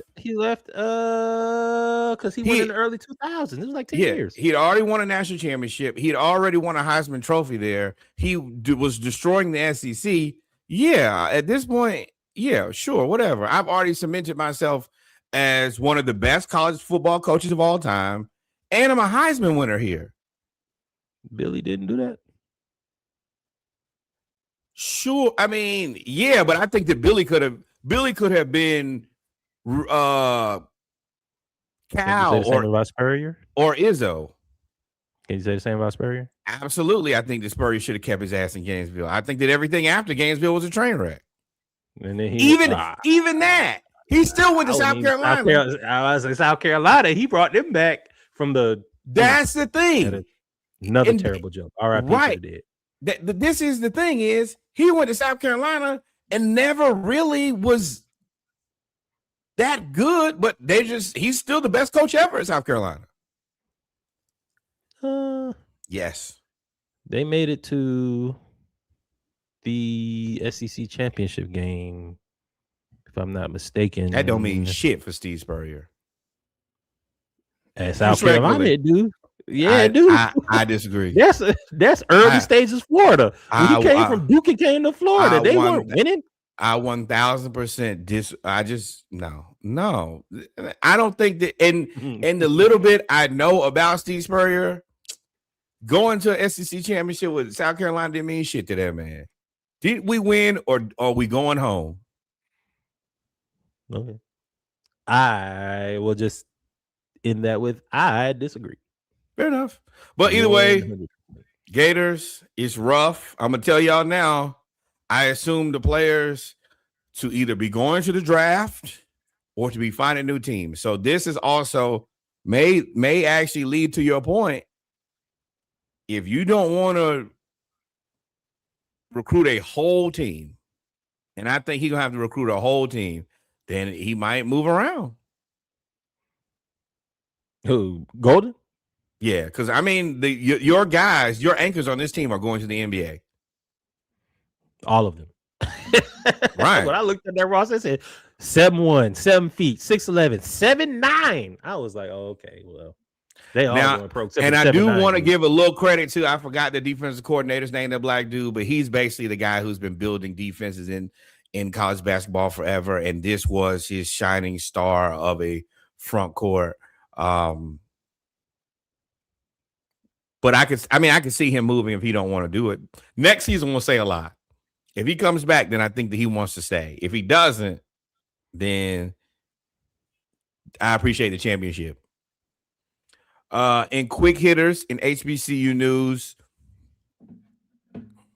Prairie View A&M, they won their first NCAA tournament game against Lehigh. They won 67-55. Led by Dante Horn with 25 points, 7 rebounds, and 4 steals, aided with Corey Wells, 19 points, 11 rebounds. And that was damn near it. Yeah. 2 man. Just keep it a buck with y'all. But congratulations to them. That means a lot. And I think that these games also get them a decent sized check. I know for Howard, it was at least $1 million, but I think it was a couple million. And Howard's men's basketball team won their first NCAA tournament game as well over UMBC 86-83. Few things. Prairie View, shout out to you. Y'all had a hell of a year this year in the SWAC. Basketball and football champions is massive. Crazy. Shout out to Howard, that other school up there, the other HU. Y'all have had a crazy year in athletics. We've covered it extensively when it came to all of the sports. But I do want to give a shout out to the NCAA. Here's why. And I don't really shout out the NCAA often. adding in this play-in game and allowing them to count towards program wins in the tournament creates an entire new enthusiasm to watch, right? For the longest times, and I still say this, I think Dawn Staley talked about it 2 years ago. We brought it up. We talk about it all the time. HBCUs win. That boy forgot to put the chaser. They brought the HBCU. HBCUs. It's ice in here. It's just smoking me. Don't worry. HBCUs always were forced to be like the 16 seed or the one, and they almost had or the 15 seed, and then you have Hampton in 2001 do something that's almost unthinkable. Right, or Southern in 1993 do the unthinkable, if I'm not mistaken, when they beat Georgia Tech. Instead of having them have to do almost the impossible, you allow them to play, get some experience in there, and then get to the tournament, kind of like Norfolk State. If you remember when they won. So I want to shout out to the NCAA for this allowing or creating the playing game and giving other schools, smaller schools, the opportunity to get the full experience. And HBCUs on the men's and women's side, including Southern University, are taking full advantage of it. Shout out to Howard. Shout out to Prairie View. It's only up from here. And Prairie View know how to allocate money to NIL because they've been winning. So, hey, man, I'm gonna end my little thing off with please give money. All HBCUs, we are looking to partner with y'all to bring up some money to you. We always do the year you were founded. Hampton, 1868, Southern, 1865. $20 ain't much now. You spend more than that on Uber Eats. Go ahead and cook one night and donate that money. You spend more than that thinking about Uber Eats, man. Expensive shit.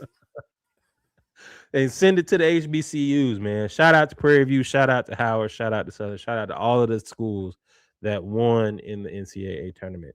And the Gators lost. I really wouldn't even care if it wasn't for you.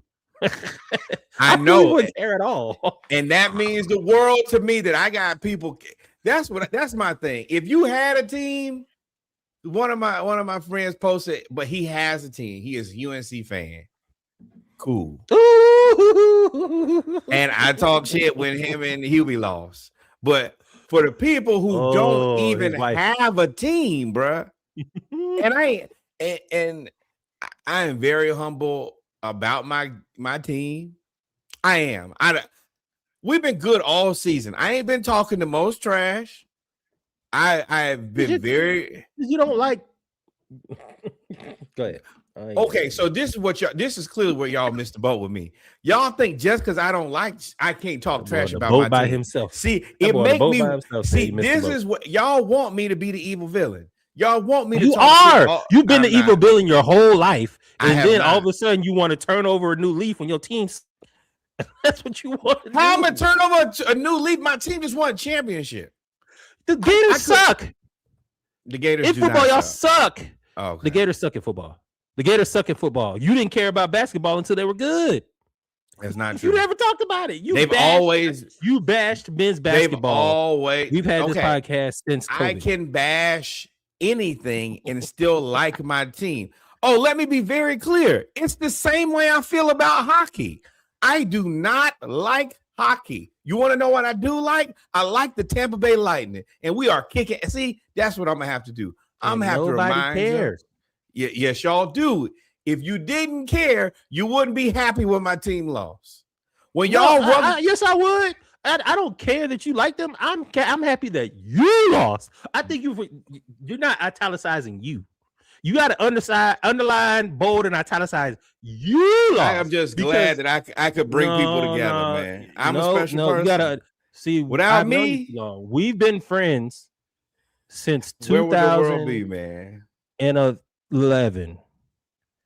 You have talked shit to me about the Georgia Bulldogs since 2011. When y'all was shit, but this is also when y'all were good. I also said, "Hey, man." I told y'all before y'all won a championship. I said, "Hey, I'll be very honest. This team looks a lot different than the rest of the teams I've ever seen before." Isn't that exactly what I say? I say, oh shit, this is different. Boy, yeah, it's funny when you accept the inevitable. Like, see, all right, okay. This is the reason I'm gonna turn back into a demon. Y'all you never want left. me you to keep be trying. That's the point. You put this mask on like you didn't. You're not this person that we know you to be. Okay. They want me to be the bad guy. Tremaine. Am I wrong? No. That's gonna be my backup forever. I ain't no strategy. He's gonna care about Tremaine everything. Drop a bomb on everybody. Boom. What? I didn't even know. Yes, I like but you know what? I feel like Tampa Bay is gonna win the Stanley Cup this year. And y'all gonna be sick of me. I'm going to have to be that person to remind y'all that, yeah, I cannot care about something and love my team. I be trying to keep holding in the road because I understand it's just me, but that's fine. Y'all gonna see it. I'm gonna have to go purchase me a little mini Stanley Cups and I'm gonna put them behind me. Then y'all, I'm like, damn, here he come being on the NHL bullshit. But speaking of being on bullshit, speaking of being on the bullshit, ladies and gentlemen, it's a good time to be a Hawks fan. We done got rid of Joffrey. We done had 11-game winning streak. I'm feeling good. I'm feeling fantastic. And I'm feeling magical. Before we get to today, we're going to cover some things. We're going to start out with beating the Mavericks. 135-120. We dominated them. We're a better team than them. CJ McCollum, 24 points, 7 assists, 2 steals. Nickeil Alexander-Walker, 22 points, 4 3-pointers made. Jonathan Kuminga, 16 points, 5 rebounds, 3 assists. Dyson Daniels, 19 points, 6 rebounds, 4 assists. Jalen Johnson, 17, 11, and 9. Onyeka Okongwu, 12, 9, and 4.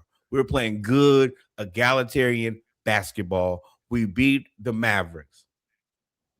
I'm going to tell you somebody who does not enjoy playing the Atlanta Hawks. Cooper Flag. He don't want no parts of it. It's not good for him.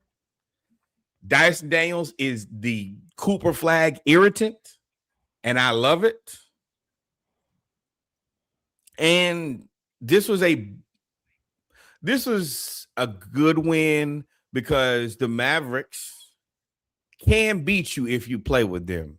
Ask Cleveland. So just come off a win. Yeah, they just beat Cleveland before. Right. Now, I'm going to tell y'all, I think that Cleveland is trick bagging. If you see the guys who they're losing to, there needs to be a silent alarm going off. But Cooper Flag, 17 points on 6 of 15 shooting, 6 rebounds, 5 assists, 6 turnovers, 5 assists. Max Christie, 5 turnovers, 1 assist. PJ Washington, 3 turnovers, 1 assist. We played very good. I really like the way that we're playing. This was a game where you beat the team that you're better than. Yeah, the thing that I took away from this the most, and you kind of touched on that point just now, was they ain't really got no point guard for real in Dallas. And with our backcourt of Dyson Daniels, Nickeil Alexander-Walker, then coming off the bench, Kuminga, plus be it now CJ McCollum, who is actually facilitating the ball, plus Okongwu, who can actually switch out on you sometimes. It's hell to pay if you don't have somebody that can facilitate offense for you. If you don't have somebody, unless you, of course, you have like one of the better scorers of all time, you don't have somebody that can. That almost came out wrong, by the way.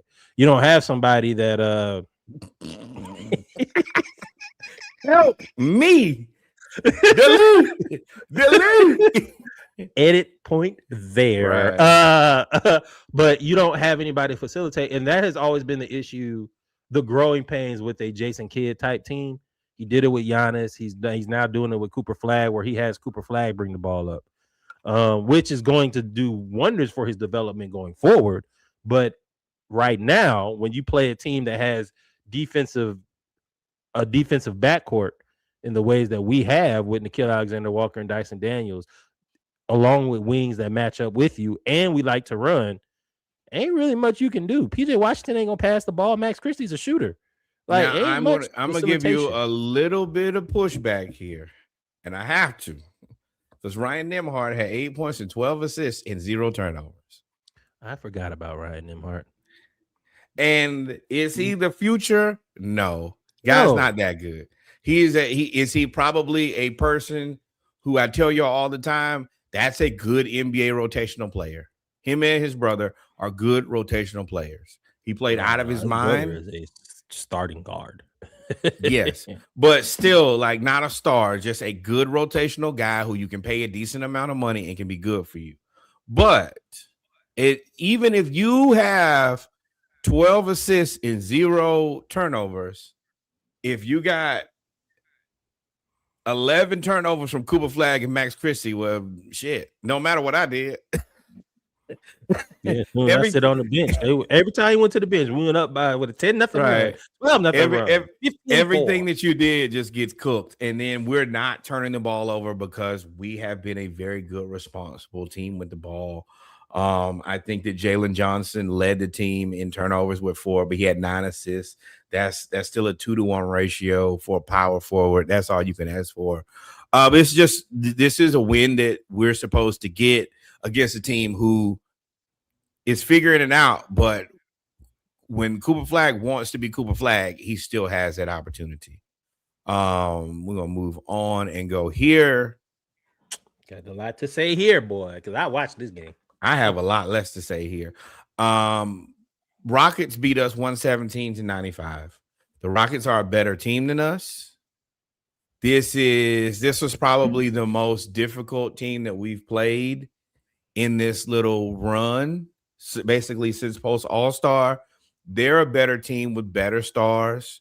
I wish we had shown up better, but at the end of the day, cut your losses, go home. They better than us. I would like to have a better showing, but a loss at the end of the day is a loss. And especially at where the standings is, and we'll get there in a second. If you lose by 30 or you lose by 1, either way, you lost. It's what happens after you lose for me. This was a bad game, though. It was not fun to watch. It was Okongwu 6 points, 8 rebounds. Jalen 14 points, 5 rebounds. CJ 17 points, 2 assists. Nickeil 21 points. He kind of got it going, but 4 rebounds, 4 assists. And then Ricochet did have a very solid game with 16 and 6. He has quietly been putting it together kind of behind the scenes in a way that I truly appreciate. But we just got our ass cut. It's life. Flush it. No, it's not life. So for me, watching this game, I watched it from beginning to end. We came out. The Rockets were playing good, but we were playing well. I think I even put in a group. I was like, yo, this is like the first was it 12 minutes a quarter? The first 10 minutes of the game, I was like, this is high level basketball. We were playing well, we were dishing, we were playing well. And Sengun was doing what Sengun does because he's taller, but we were running him out of the gym. He was tired. And then what frustrated me, and I put it in the group, and I think I put it in our group. Dyson Daniels had his, I ain't gonna say it's his worst game. It's close. The worst type of game that he has. 3 points, 3 rebounds, 1 assist, 2 turnovers, 2 steals. He gets extremely, extremely timid. There was a fast break where we had a chance. First off, Okongwu, the whole game we were off. Outside of that 10 minutes, it's like we were kind of smelling ourselves a little bit. Okongwu got a steal, lollygagging down to go dunk the ball. Reed Shepherd sprints 75 feet across the court and blocks his shot. That energizes the Rockets, and I think the game was relatively close at that point. It was in the first quarter.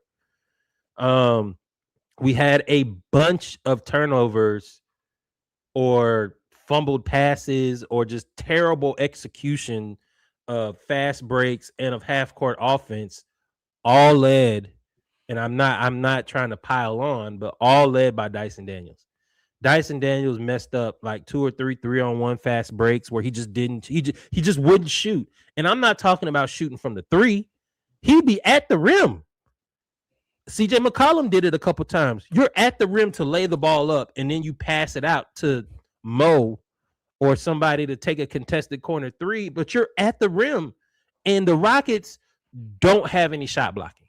That is one thing they don't have. Even when Clint Capella was there, Clint Capella, his best years are behind him. Yes, he's tall. He does still get rebounds. He gets a lot of rebounds, but you can manipulate him because he does not leave. No, I like that. I like that. Well, keep that thing loaded, man. You don't know when he might have to pull out the chopper. Well, he's on Houston now. So, but it's we played, and I said it, and I ain't gonna say the word, but we played scared. We played scared. Dyson was scared to shoot. CJ was. It was like they had Wemby at the rim or Rudy Gobert, but there was just nobody there.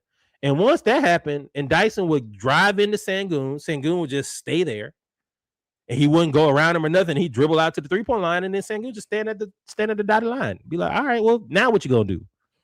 And it was like, come on, man. Like, we didn't put any pressure on them, especially the third quarter. The third quarter was so bad. I think we got outscored by 17. Let me tell y'all, we lost by 22. We cut it down to 22. We were all down by 34 at one point. And Reed Shepherd. That be my bigger issue is the 39-point third quarter. Those are Joffrey quarters for y'all who know. Giving up 30 points gets you smoked. Giving up damn near 40 points gets you embarrassed. And that's what happens when you give up 35 and 39 in the first and the third. Well, KD got hot, but for the Rockets have figured something out. And Ime Udoka, as good as a coach as he's known to be, is very stubborn. He does not change a lot of things. He came in, and since they've started Reed Shepherd at the 1, I think they're like 9-1 or maybe 10-2, something like that. Or they lost tonight, so maybe 10-3. But they're like really, really good with Reed Shepherd.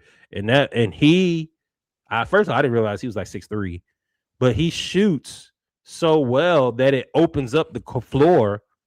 And now you don't have to have not Sengun. You don't have to have Amen Thompson. Amen Thompson was just running around. He was just everywhere. He was what Dyson did against the Warriors, which we'll get to. He was just for everywhere. The most part. You need to double Sengun because he's so good as a passer and a scorer.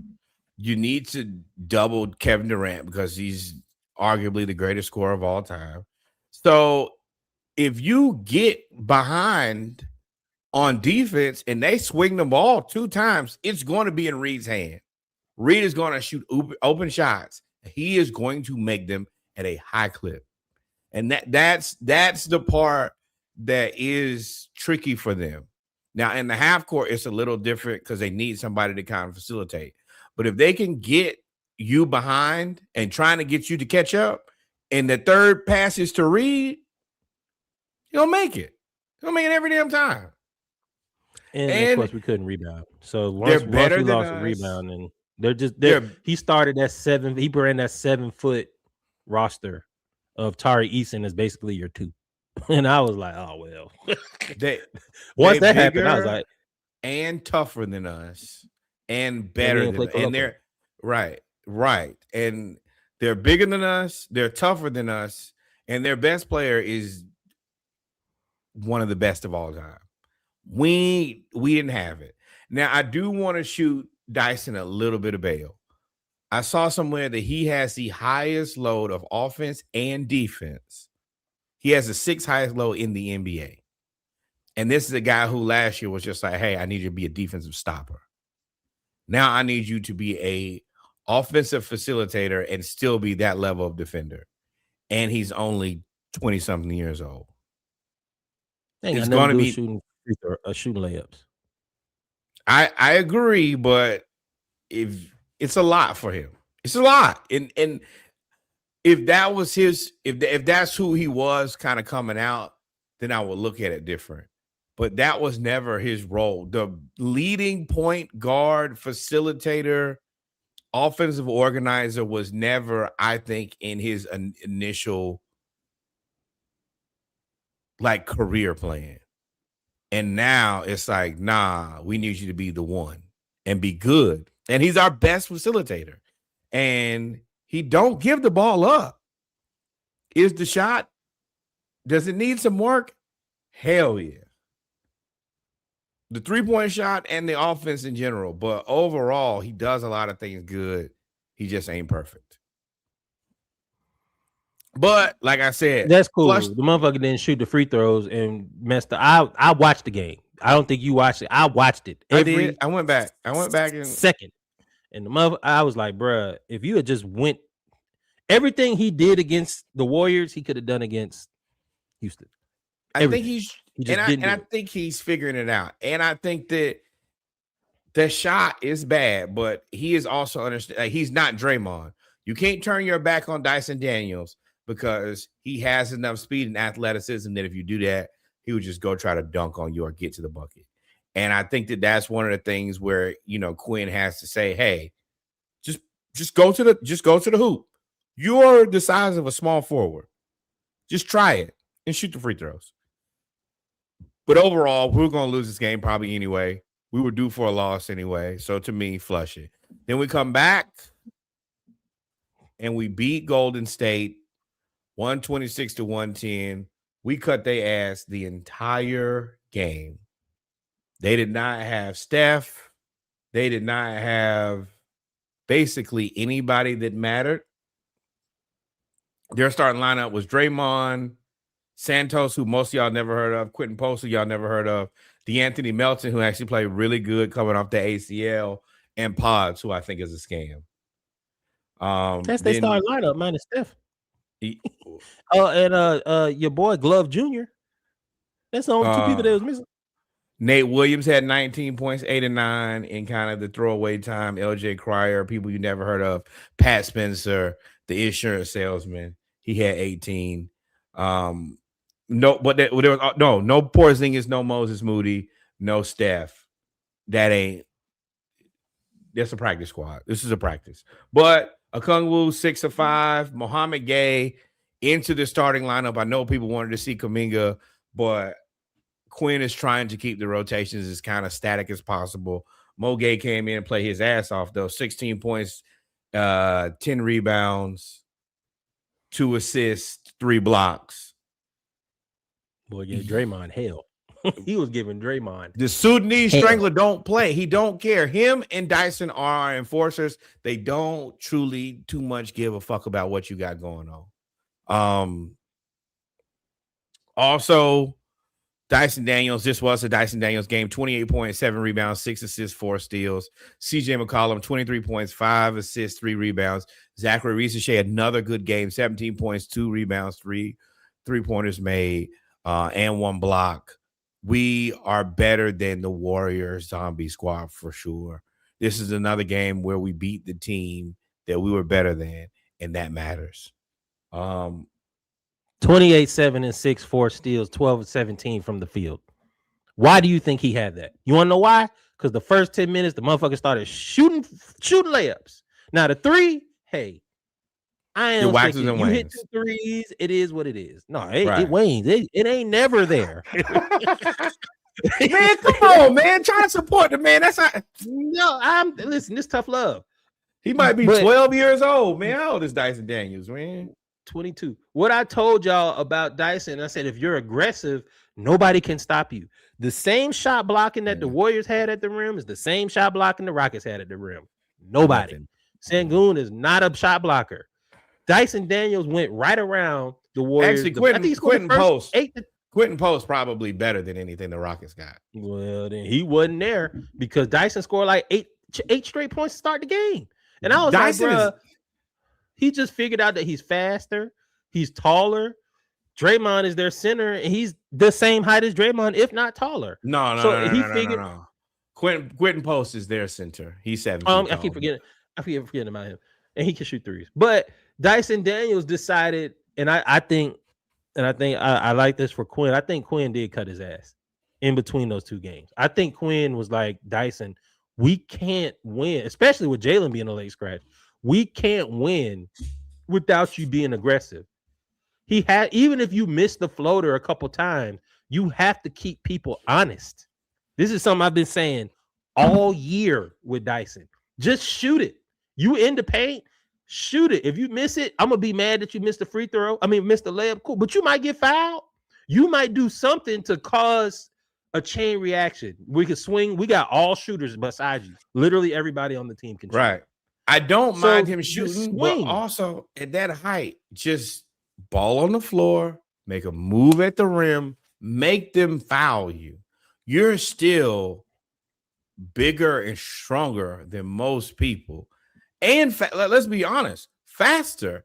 And it's not like you're not good with the ball. Just make a good move at the bucket. This is what other people have made careers out of. Is just doing that and getting fouled and going shooting free throws. But he's 23 years old. Kids trying to figure it out. MVPs.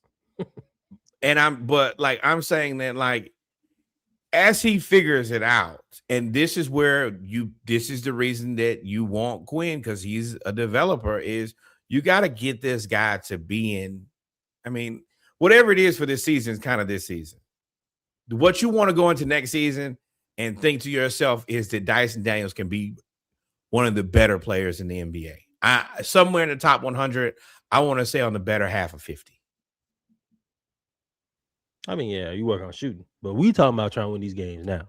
And for us to win these games now, you have to shoot the layup when it's available. You too, CJ McCollum, all that getting to the rim and then about to lay it up and then pass it out to the corner. I thought that was a Quinn thing. Jonathan Kuminga. Jonathan Kuminga did that, and I saw Quinn almost have a aneurysm. Quinn Snyder, I thought that was his scheme. I thought he wanted penetration, pass it out. No. Every time we do that stupid shit, he called timeout. Like, what are y'all doing? and it is, you want 2 feet in the paint and then spray it out. But the other part is, the advantage of our team is we're tall. So if you've done the work, you've done all the difficult work. And if you watch college basketball, me and Pagan watched them yesterday, and you just see how many kids are not pushing to at least look like I could potentially score. That's half the damn battle. Is you don't actually have to even think, oh, I'm going up here to lay it up. But at least put the pressure on the defense where you're looking at the basket where they have to at least honor and respect. Oh, well, if he wants to, he could go here and attempt a shot. But you see so many folks back to the basket, not anywhere in position to be able to shoot a shot. That's the thing. And that's a youth thing. But we beat Golden State. Great job. Mm-hmm. Now I'm going to stop here for a second. This win and the last win, as me and Reggie was talking about, and I think you got it after I told you, but biggest games of the season.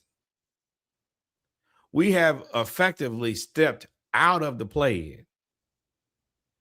And I cannot remember the last time we were not fighting for our lives to either get into the play-in or try to get to the top of the play-in. Right. This game was vitally important. Then tonight, we don't have a graphic because the game just ended. We bludgeoned the Memphis Grizzlies 107-146. You heard that right. We beat them by 39 points. This is another that close. No. 32 points in the first quarter. I ain't even going to tell you what they had. 32 points in the first quarter for us, 39 points in the second quarter. In the quarter where we typically do the absolute worst, third quarter, 45 of them things. And then 30 points in the fourth quarter. If you score 30 points in every quarter, you have a high propensity to win the game. And we destroyed them. Now, is this a good team? No. Is everybody out? No. Yes. But we've also been a part of Atlanta Hawks teams that lose to teams that we should have beat. And nights like this about this streak. And nights like this, you got to do yourself a favor because the Pacers did us a favor, beat the Orlando Magic, and then also we had San Antonio do what we needed them to do and beat the Heat. State of Florida lost, and we needed that. We are in a dead heat. Might as well go there now, huh? We are in a dead heat in the Eastern Conference. This is yesterday, so this is everything. Every team everybody who play either has one more loss or one more win. But the Magic and the Heat both taking L's is good for us. The Raptors, I think, play tomorrow, and they play a difficult game. But it feels very good to be in. They're playing right now. They're playing the Jazz. They're about and they're 30. Smoking them. But then I think they play somebody else tomorrow, or maybe that's later in the week. But either way, and the Raptors are a really good team. For us to, they're out of all the teams ahead of us, they are probably the most scary to me just because of the matchup style more than anything. Especially, Yeah, we can't beat them. I fully believe we can't. We can beat 1, 2, 3, 4, 7, 8, 9, 10. We can't beat the Raptors. I don't want no smoke with the Raptors. And that's a testament to them being good. And I mean, but everybody else can be had. And I think that's best case scenario for us. Run this for y'all who are listening. Pistons at 1, Celtics at 2, Knicks at 3, Cavs at 4, Raptors at 5, Hawks at 6. 1, 2, 3, 4, 5, 6. That gets us out of the Atlanta Invitational, as they call the play-in, because we play it every year. The 76ers have been struggling.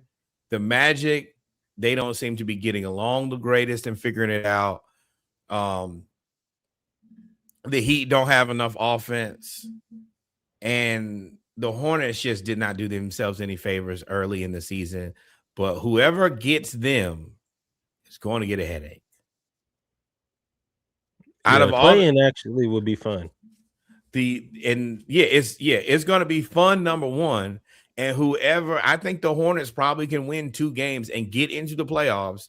And Pistons, y'all probably don't want to play the Hornets because they can score a bunch of points. And y'all can't. Well, they don't like each other. They don't like each other. They fought. I wouldn't want to play them because they're going to be motivated. And Cade is out with a collapsed lung. So even when he comes back, indefinitely, I think he comes back before the playoffs. But even if, he's not going to be in great shape, and they don't have a lot of scoring outside of Cade and Duran. Everybody else, 11 games left in the season. So he comes back from a collapsed lung in 2 weeks. That would be fantastic because they play every other game. That's what I saw for the prognosis. But he's not going to be in shape because he hasn't played basketball. You can't run. So if you don't run for 2 or 3 weeks, you're going to have to find your win. And you don't want to find your win against Brandon Miller, LaMelo Ball, Juan Canepo. That is the worst place. Because you want to know where you find your win? Chasing them around the court. That's what you're going to do. And Con is going to make them shots. And LaMelo is going to be Pistol Pete Maravich Jr. And you're going to be like, I am frustrated. And then Brandon Miller going to dunk on you. Right. Yeah. But I think the Pistons are built to weather the storm because they rely on defense so well. But this is interesting from a seeding standpoint. I would like for the Hawks to stay out the play-in and stay at 6. I don't really want to go to 5. I mean, I think we could beat Cleveland, but because Cleveland doesn't have the depth that we have. But I think we match up pretty well with the Knicks more than we do Cleveland because Cleveland's taller. The Knicks do have Cat, but Cat don't play in the paint. And then Mitchell Robinson can't do nothing outside the paint. 1 second. I agree with you mostly, but Cleveland cannot be trusted. They are not playing good basketball. They're skating along. And I told y'all, I think they're a scam. I feel very confident that they are a scam. And the reason I think they are a scam is you lost to the Mavericks, you lost to Orlando, you lost to Boston. You were in a dogfight against the Pelicans. You only beat the Pelicans by 5 points. You only beat the Bulls by 5 points. You only beat the Bucks by 7 points. That's not winning basketball. This is not the highest payroll in the NBA. These last 4 games are wins in the winning column. They are losses. Big losses.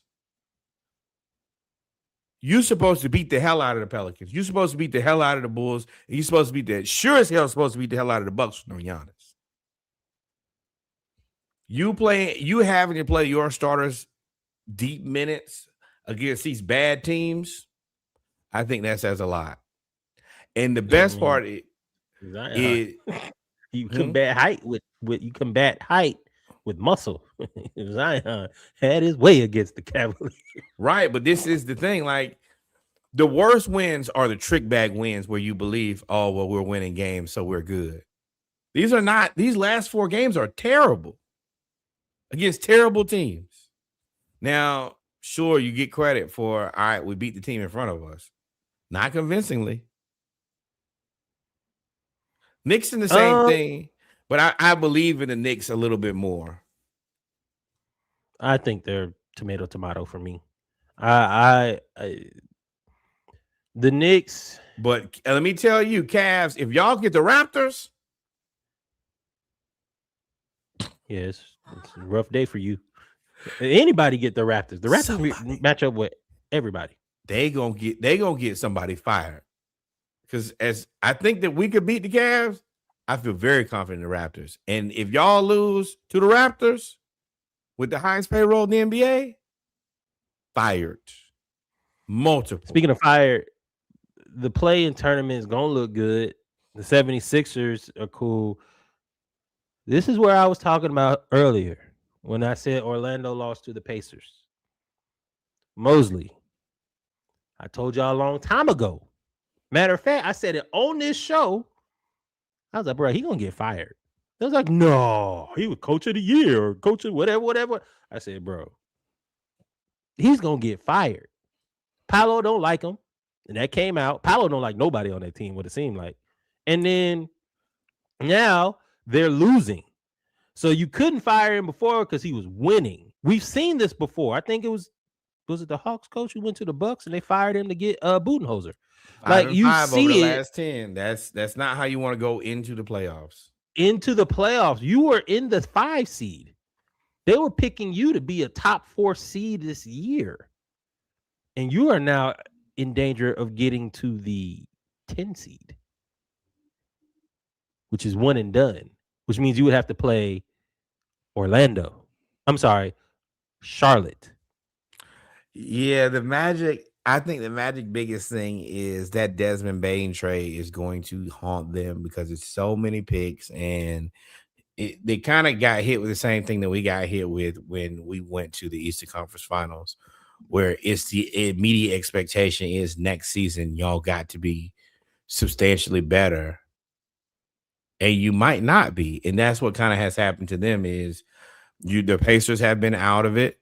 So you expected them to be better than the Pacers, and then Jason Tatum is out of on the Celtics. So you just expected the Celtics to fall, kind of shoot a bell. You got to shoot bell. I think it's the first time somebody came back that fast from Achilles. I don't care about Jason Tatum. It's what Jaylen Brown has done in the meantime. No, I predicted the Celtics to be in the play-in, not to be the number 2 team in the East with nobody. Jaylen Brown is the MVP of this season. I don't care what award y'all give to anybody else. There is nobody that's more valuable to a team than Jaylen Brown to the Boston Celtics. Yeah, I agree, but that's not what the award is anymore. The award is the best player on the best team. So that's how it's always going to go. He is the second best player on the second best team in the East with nobody else. Everybody else is playing with somebody else who's really good. Who's damn near like a world beater. Everybody else has a world beater. and Jaylen Brown has Derek White. Don't matter. You also said he has the best coach in the league too, right? I mean, after this season, hell yeah. I don't know. I got to give credit to somebody. I don't know who it is, but whatever it is over there, it's something. But either way, I tell you, it's Brad Stevens. But yeah, it's gonna shout out to getting out of the way for black people, Brad Stevens. But it's SGA. I mean, it's gonna be SGA or your man Luka, because the West is crazy right now. As we move right into the West. Yeah, you great transition. OKC is number one, and of course, it's really OKC and San Antonio is what we thought. And then the Lakers figured it out. And they figured it out. And now Luka has scored 140 points in 3 games. And they are now firmly in the number 3 seed after beating the Rockets twice in a week. And it seems like they could go on a run. So there you go. I'm gonna do this. Yeah, I'm gonna do this. We're gonna come back to this because it's very important. But I gotta show the Luka stats here. He only played 19 minutes against the Pistons. They had 17 points. Magic 33 points. Heat 60 points. Rockets 40 points. Yes, that means on the 18th and 19th combined, he scored 100 points. 100. Then he gave the Rockets 36 points, the Nuggets 30 points, the Bulls 50 points, Timberwolves 31 points, Knicks 35 points, and the Pacers 44 points. Hey, man, anybody can get it. And everybody has. Now, number one, to all y'all who have ever put Trae Young and Luka Doncic in the same category, I need y'all to lay it down. I need us to end that discussion. It's over. It ain't even close. The only thing that we can say about Luka right now is he is one of the most prolific scorers to ever play basketball. One of the best to ever do it. And he is the lead dog in LA. He's the lead dog in Dallas. That too. I fucked my money up. Now I can't re-up. Shout out to Dallas. And as good as Cooper Flag can be, he is never going to be as good as Luka. I hate to tell you. As good as Luka. I don't think he'll be as a complete player. I think Luka is more of a complete player than Cooper Flag. I agree. I think the Lakers have figured it out that, hey, LeBron, and this is not a shot at LeBron, even though everybody at the barbershop thinks I hate LeBron. It's not a shot at LeBron. You're 41. About to be 42. Y'all were arguing with me that, hey, LeBron is 41, not 42. He is in his 42nd year of life. He just got to get there. We in 2026. He was born in 1984.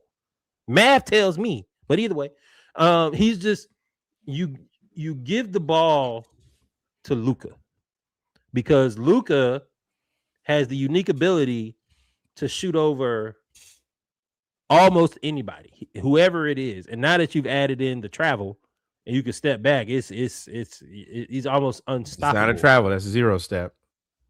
That's a travel. They've made it legal, but it was a travel all the way until the rules changed the 0 step. But they did. They literally changed it. And the fact that now LeBron is your third best player because they play through Austin Reeves now, Luka and Austin Reeves, and they let LeBron stand in the corner or go to the elbow and be in the dunker spot or get the ball on the run instead of putting him at the top of the key with the ball and then figuring it out, has unlocked that team. You basically replaced Rui Hachimura with LeBron, if you think about it, in the spacing of that team. And now, all of a sudden, when you give the best player on the team the ball and you give the second best scorer on the team the ball, and then you give the old dude, just go run around and be smart, be a coach on the court. Now everything looks a lot better. 140 points in 3 games is crazy. I think you read the list backwards. So, but it was actually 40. It was 60, 40, 33. 133 points in 3 games. First of all, Rockets, for all the defense that y'all champion, cut y'all ass. And all teams, y'all have to know, as a Hawks fan, I know that when we talk trash to LeBron during them years in Cleveland, in 10 straight years, we were going to lose because LeBron takes it personally and he's going to beat us because you talk trash. No, he was going to beat us because he was better than us. You might as well at least talk some trash. No. LeBron took nights off against the Hawks until we started talking trash, and then he would sweep us. The same thing happens with Luka. You're going to lose. The same thing happens with Luka in Houston. Oh. They were talking trash to Luka. They gave him the middle Orlando. Gogo Batadze. You better leave that. I was about to get there. They gave him the middle finger in Houston. Hey. They talked trash about him. They said all the things, and he scored 60. And he looked at, and I knew when he hit that step back 3 and looked at the crowd and started laughing, I said, "Oh, this is gonna be for the rest of the night." And 55 points later, it was for the rest of the night. Well, actually, I'm sorry, 95 points later, it was for the rest of the night. And then he goes to Orlando, and you start talking about his family. You look. Time out. I'm gonna give y'all a little insider trading. Y'all know what they say. The real answer is it ain't got nothing to do with nobody. What nobody said. They say his old. No, they said since his old lady asked for that divorce, he been torturing people. He said they say his old lady asked for a divorce and moved back to Slovenia, I think.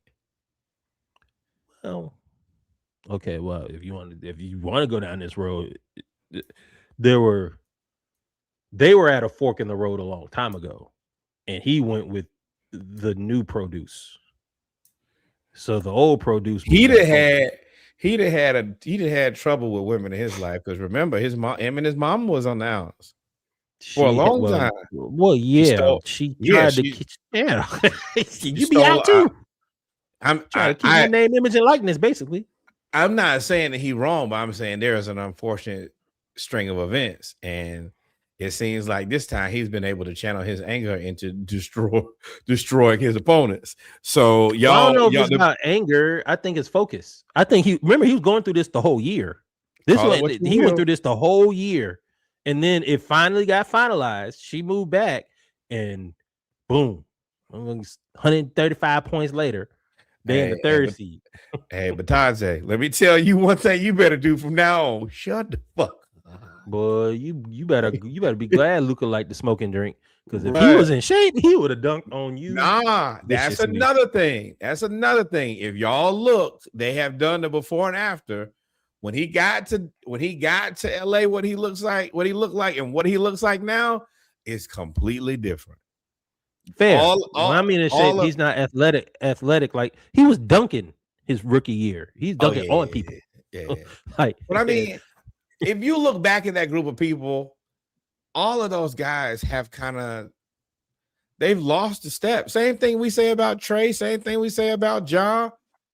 They ain't got that same burst that they have, but Luka's thing was, I was never built on athleticism. I was never built on speed.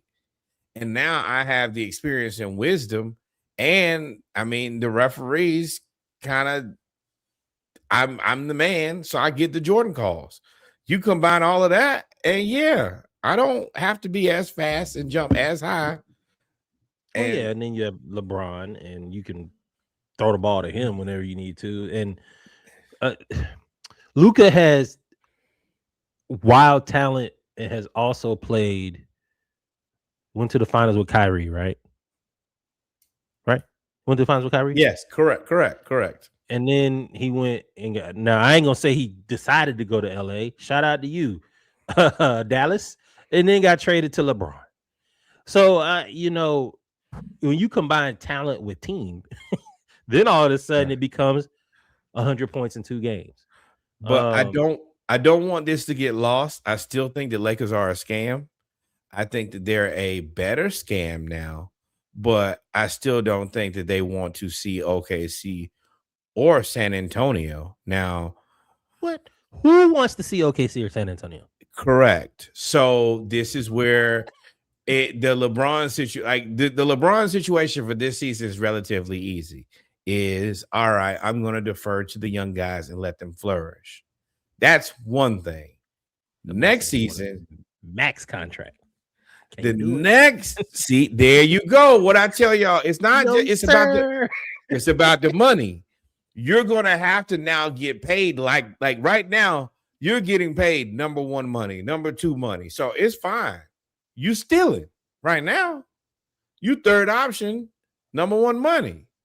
Next year, you're gonna have to take a substantial pay drop if you want to stay here. Oh yeah, I mean, yeah, and he already said he wants max money, so I don't know where he could go other than like Portland. But I don't. They ain't got no planes for him to go to Portland. I know I was being facetious. I was being facetious. I know he's going to two places. He's no, I don't know. Maybe that is the answer, especially if the Cavs get put out by the Raptors. But I don't think that's spend the money for one. If you have a chance, you have the chance to convince LeBron to do it again in Cleveland because you already have James Harden. Now you're gonna have to trade because you have to do a signing trade because you don't have the money to pay. You have to trade somebody. You can't pay all of them unless LeBron pay for $10 million. Which so this is my clarification. Evan Mobley, James Harden, Spider Mitchell, 42, LeBron James, 45, Jared Allen, 106. Who are you trading?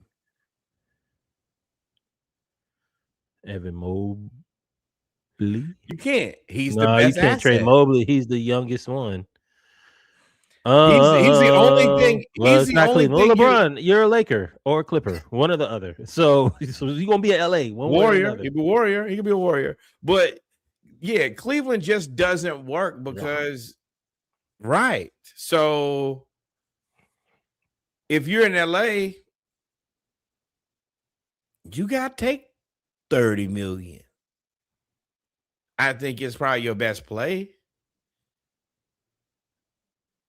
I mean, there's only two places I had: LA or Cleveland. There's nowhere else for you to go. Warriors. I don't think the Warriors. What? You trade? I mean, he would have to trade Jimmy Butler and Moses Moody. That might make the Lakers better. And that does nothing for. I mean, whatever. I ain't about to try to speculate on what LeBron gonna do because we don't know what LeBron is gonna do. But the Lakers are pretty good. The Western Conference, I don't even talk about the top two teams, even though OKC is now getting Jalen Williams back after 5 weeks, fully rested off a hamstring. And just enough time. Hold on. Yep. And just enough time to get into playoff shape. That is yes. Now the Spurs, as good as they are, they have looked human. They went, and even though they've been like 9-1, 10-1. For a while, for like the last 20 games, they looked almost unstoppable. They had like hiccups against the Knicks where they got blown out, but they are OKC and the Spurs have lost. Well, let's just be clear here. 10-1, right? Okay, OKC, the Spurs, and the Lakers have lost 2 games in the last 30 combined. Yes. Yeah. I mean, they're 3 teams, right. 2 losses. Yeah, I mean the Lakers playing out of their mind. OKC is who it is, and Big Vic is Big. And they're playing teams. They're playing teams. Like I feel how you want to about the Hawks. We ain't playing the level of talent that they're playing and winning. They are doing it convincingly. They're in the West. You ain't never gonna do that in the East until the East rest. Is better. Right. I mean. The West is fun. I mean, the East is fun though. Let's be everybody about the same. Yeah, it's a difference, but that ain't changed the fact that sure it's fun to watch, but we all know more than likely whoever comes out of the West, which could be a legit 5 teams, Oh, I don't think so. Six. I'm sorry. 1, 2, 3, 4, 5. I Six. strongly disagree. Six. I think he can. Six I think he can be 2 teams, and the rest of y'all is just trying as long as you can for whatever you can. Lakers barbecue chicken, Rockets barbecue chicken, the Nuggets old, Timberwolves they trying, but they ain't got it. They're gonna have to reconfigure. Definitely not the Suns. The Clippers just happy to be. I think I don't know who. Just happy to be there. Yeah, I all them playing. I said 6. All them other ones can go, but I think the Nuggets are proven. I think the Rockets are unproven, but again, playing Reed Shepherd opens up the floor a little bit for them. Although if you play against Vic, it's tough. And then the Timberwolves, I think, probably match up pretty well with OKC if Ant play, But now the Lakers, I mean, Luka's a wild card. Luka could go for 100, and then he could cry after the first quarter. And the issue is, as good as Luka can play, he's not going to outplay Victor Wembanyama. He's not going to outplay SGA. Well, they don't have a center, so they're not going to be able to. I mean, they got Jackson Hayes, so they're not going to be able to play. That's what the Lakers are able to do in this. They got DeAndre Capella. Oh yeah, okay. They can't really. I didn't mean it that way, but what I'm saying, I don't want to lose my point. What I'm saying is they're gonna lose the center back. Gave that man pinata treatment, yo. Yeah. That's your fault. That's his fault. You the one said they want me to play like Clint Capella. JJ said yes, and then all of a sudden they 9-1. Like, duh, bro, just be tall. We don't need to do nothing else. We got everybody else can shoot. We just need to be tall. But I don't think that nobody outside of maybe Minnesota and the Rockets, Minnesota Rockets and Denver have a center, to be able to challenge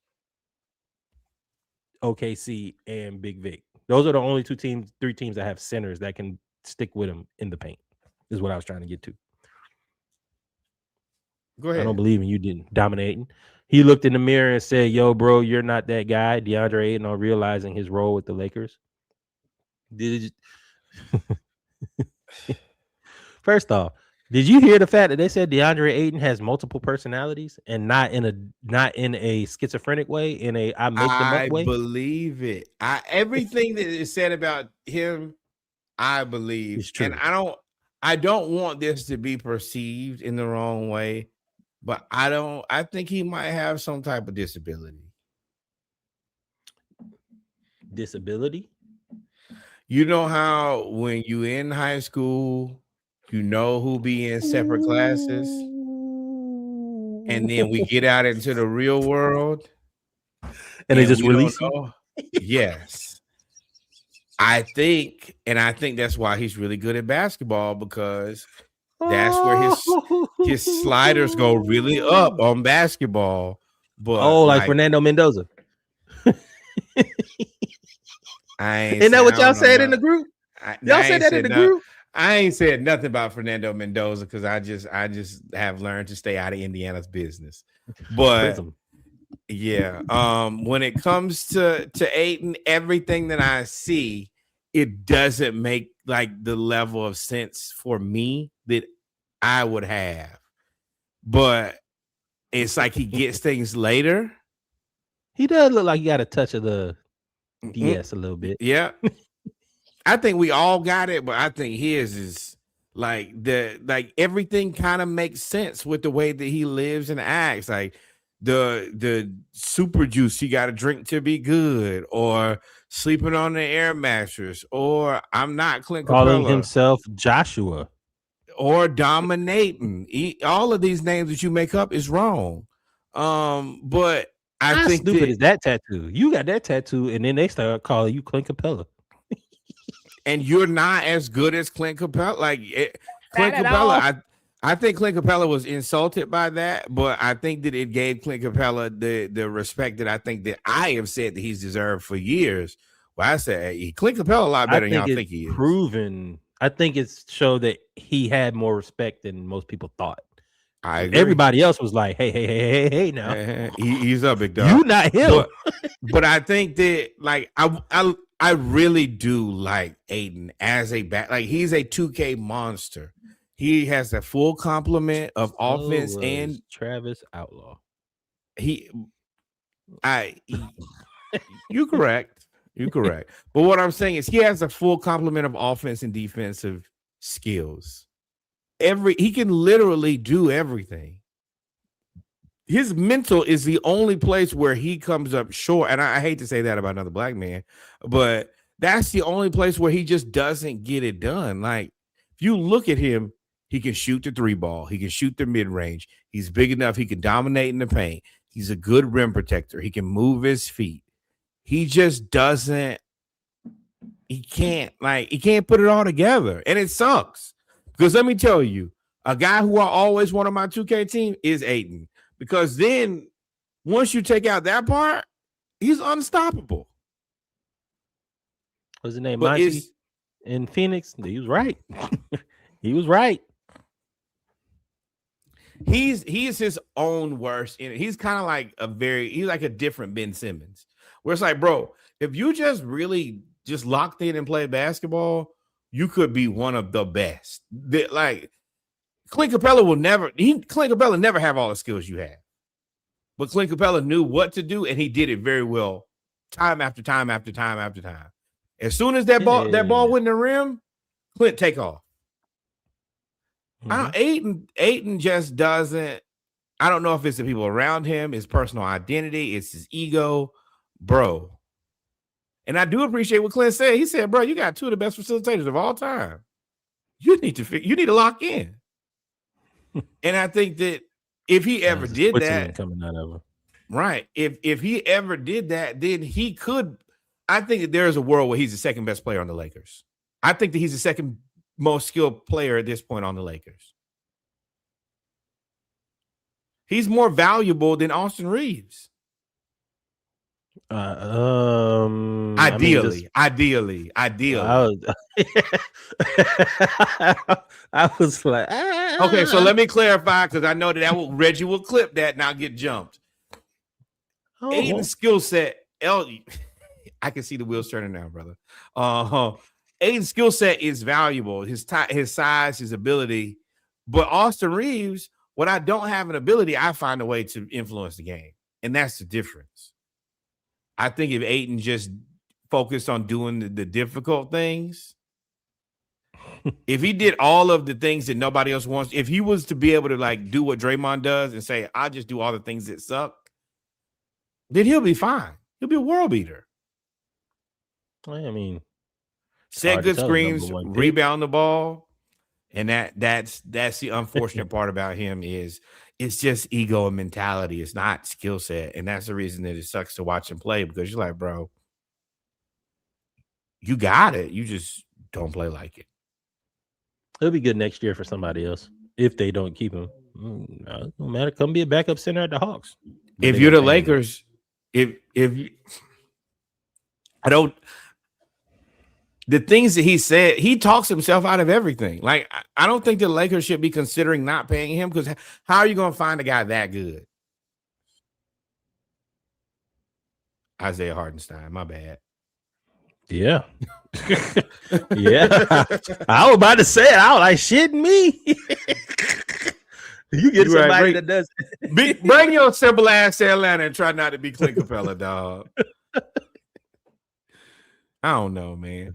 I just want to see him. I want to see him be good, but he just kicks his own ass, and I'm like, bro, I don't really care. I was always done at air mattress. Once that happened, I was like, oh, that air mattress story is one. Them screws is for the fuck loose. They stripped. Them screws stripped. Moving on. They ain't there no more. LeBron, in very surprising fashion, says that he is no longer interested in being an owner, nor is he interested in owning the Las Vegas NBA team.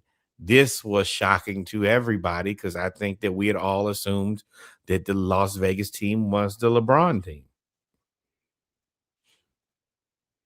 I said it in the reel that we released. I don't believe it. Oh, you can tell me all in the blue all you want to, bro. You tell me that now that you in the, and of course from, I don't know if it's conflict of interest or whatever, But I don't remember Tom Brady coming out when he was playing and saying, I'm about to buy the Oakland Raiders, or I'm about to buy into the ownership of the Las Vegas Raiders when they move.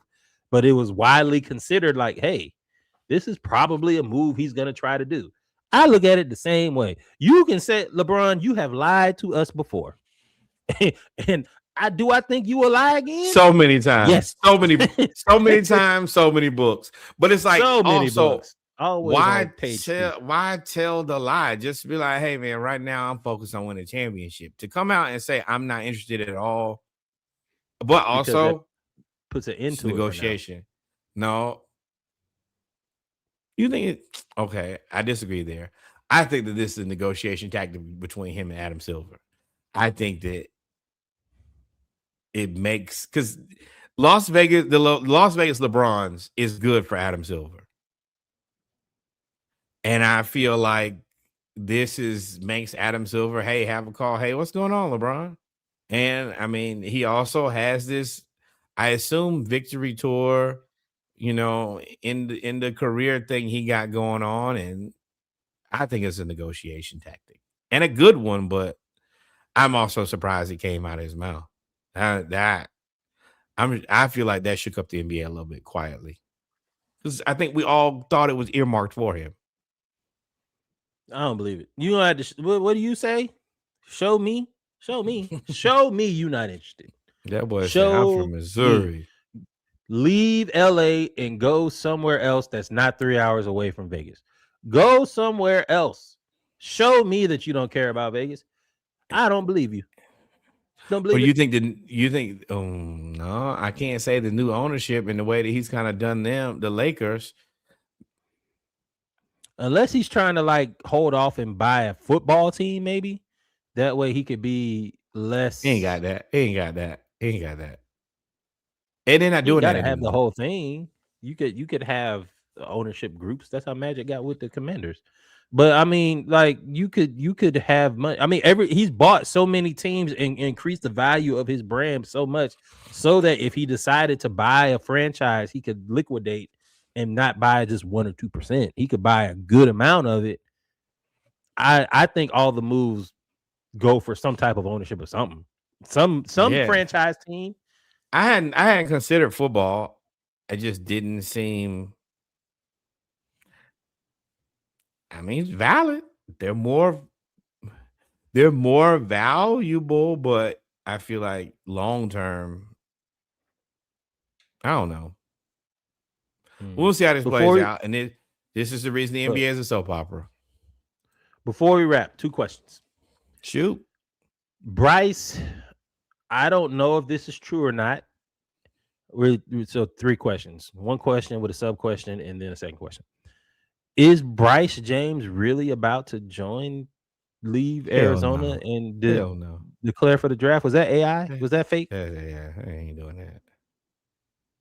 Boy, no. I hope it was fake. All right, my second question. Talking about dominating. We give Zion a lot of flack for his extracurricular activities with a certain subset of individuals in a different type of work demographic. Dominating did the same thing, and we don't say nothing. You want to know why? Dominating has played number. There are a couple things. Dominating has not gotten caught up in foolishness. Zion has got caught up like in embarrassing type of photos, all of the different Mariah Mills things. He hasn't maintained his weight. Mariah Mills, she's just crazy. Yeah, but he was crazy about her and for her too. It wasn't no. He was into that. And the other part is, you ain't fooling me, bro. He liked that, and he was over there doing things that he liked. He got caught up with another photo with another chick after he was with the other chick. Ayton actually plays basketball. He'd mostly be healthy. Ayton has played on good teams. Spurs team was good. This Lakers team is good. The only place where he really did not play on a team that was good. What did I say? Spurs. Oh, Spurs. Oh, yeah. No. The Suns team was good. The Lakers team was good. The only place where he was really in peril was Portland. And it's just been Portland. Ayton Ayton has actually been really good. We just don't have a lot of influence. And when the girl act crazy with Ayton left her where she was. She said she wasn't interested in going any further. He said, oh, well, I'm going to have to drop you off right here. Ultimately, that's the right discernment. Because even once she says no, even if she comes back and says yes later, then she could be like, I was coerced. He did the right thing. You know, there's something called a Karl Malone Award. Ladies and gentlemen. No, DeAndre Ayton won that. I understand that. Sometimes it's just like something you see on the floor. You step over it and keep moving. Man. Unless you don't have any legs or arms, and then you just shoot them. Hands up. And maybe they treat you like a pinata. But I mean, Ayton overall has been he's been a good enough basketball player. Yo, we got in this show right now. But yeah, overall, Ayton has been a decent basketball player, just making poor decisions. If Zion played as much as Ayton, there would be he wouldn't have a lot of the same questions he got. Oh no. No matter what he did, the question was going to be the other part is Zion is on a max. And still currently on a max. They're going to get paid $46 million. Ayton is not getting. Ayton got his little money, and now he's paying for a very much more reasonable salary. Mm-hmm. Payment, salary, and expectation go hand in hand. They're going to pay Zion guaranteed $46 million next year. You don't have the same expectations as a man getting paid 10. So because Zion's getting paid 40 and Ayton's getting paid 10, your off-season foolishness or during season foolishness don't matter. Any foolishness. Yeah. Yeah. You're right. And I mean, oh Lord. The Pelicans should look and say, hey, DeJounte Murray is the most valuable player on this team. No. Zion? If not him, then who? Trey Murphy. Hell no. Kev, you ain't shit. Trey Murphy has been available all season, and he played pretty good. As soon as DeJounte Murray has gotten back to the Pelicans, they've damn near been 7-3. If you think that and I like Trey Murphy, I think that he's one of the guys that partners very well with DeJounte Murray. DeJounte Murray, he's the better asset. Better asset, sure. More valuable player for your team, no. DeJounte is the guy who. Good. DeJounte is a motherfucker who stirs the drink in New Orleans. And as soon as he got back, they immediately became a legitimate team. Single-handedly. And beating teams that were respected last week. Cool. We can end here. But Kev posted in the group how this man shoots a gun with no legs or arms. Nope. Now, ladies and gentlemen, children of all ages. Hold on. I forgot. We got to close out. You deserve. Nope. I ain't gonna say that because somebody did lose their life. Please. You shouldn't. You shouldn't let that happen. Ladies, follow. Ladies and gentlemen, follow, subscribe. I would ask Reggie if we missed anything, but he's clearly on bullshit. I threw that off glass. Number one, more black baseball. Shout out to the Braves as the season begins. I do want y'all to keep an eye on Mike Harris as he attempts to return back to greatness, and Drake Baldwin another good black baseball player. Number 2, shout out to Kev. This your fault, Kev. You be instigating this stuff. You started and you start the fire and then just rifle. Hey, okay. Number three. The historically black college university you went to, your cousin went to, your auntie, the person used to laugh and kiki in the back of church, send some money over there. The historically black college university in your neighborhood, the one you go to for homecoming, step shows, to eat chicken, to drink beer, for the vibes, whatever it is, send some money over there. And then finally, the greatest learning institution in all the world, the one that gave me, Reggie, and Kevin degrees in clowning. Please send $18.68 on behalf of the year that we were born. I want to ask, is there anything else? But Reggie is doing his best to get us canceled. But he was armed. They said he was armed and unarmed at the same time. They said unarmed and dangerous.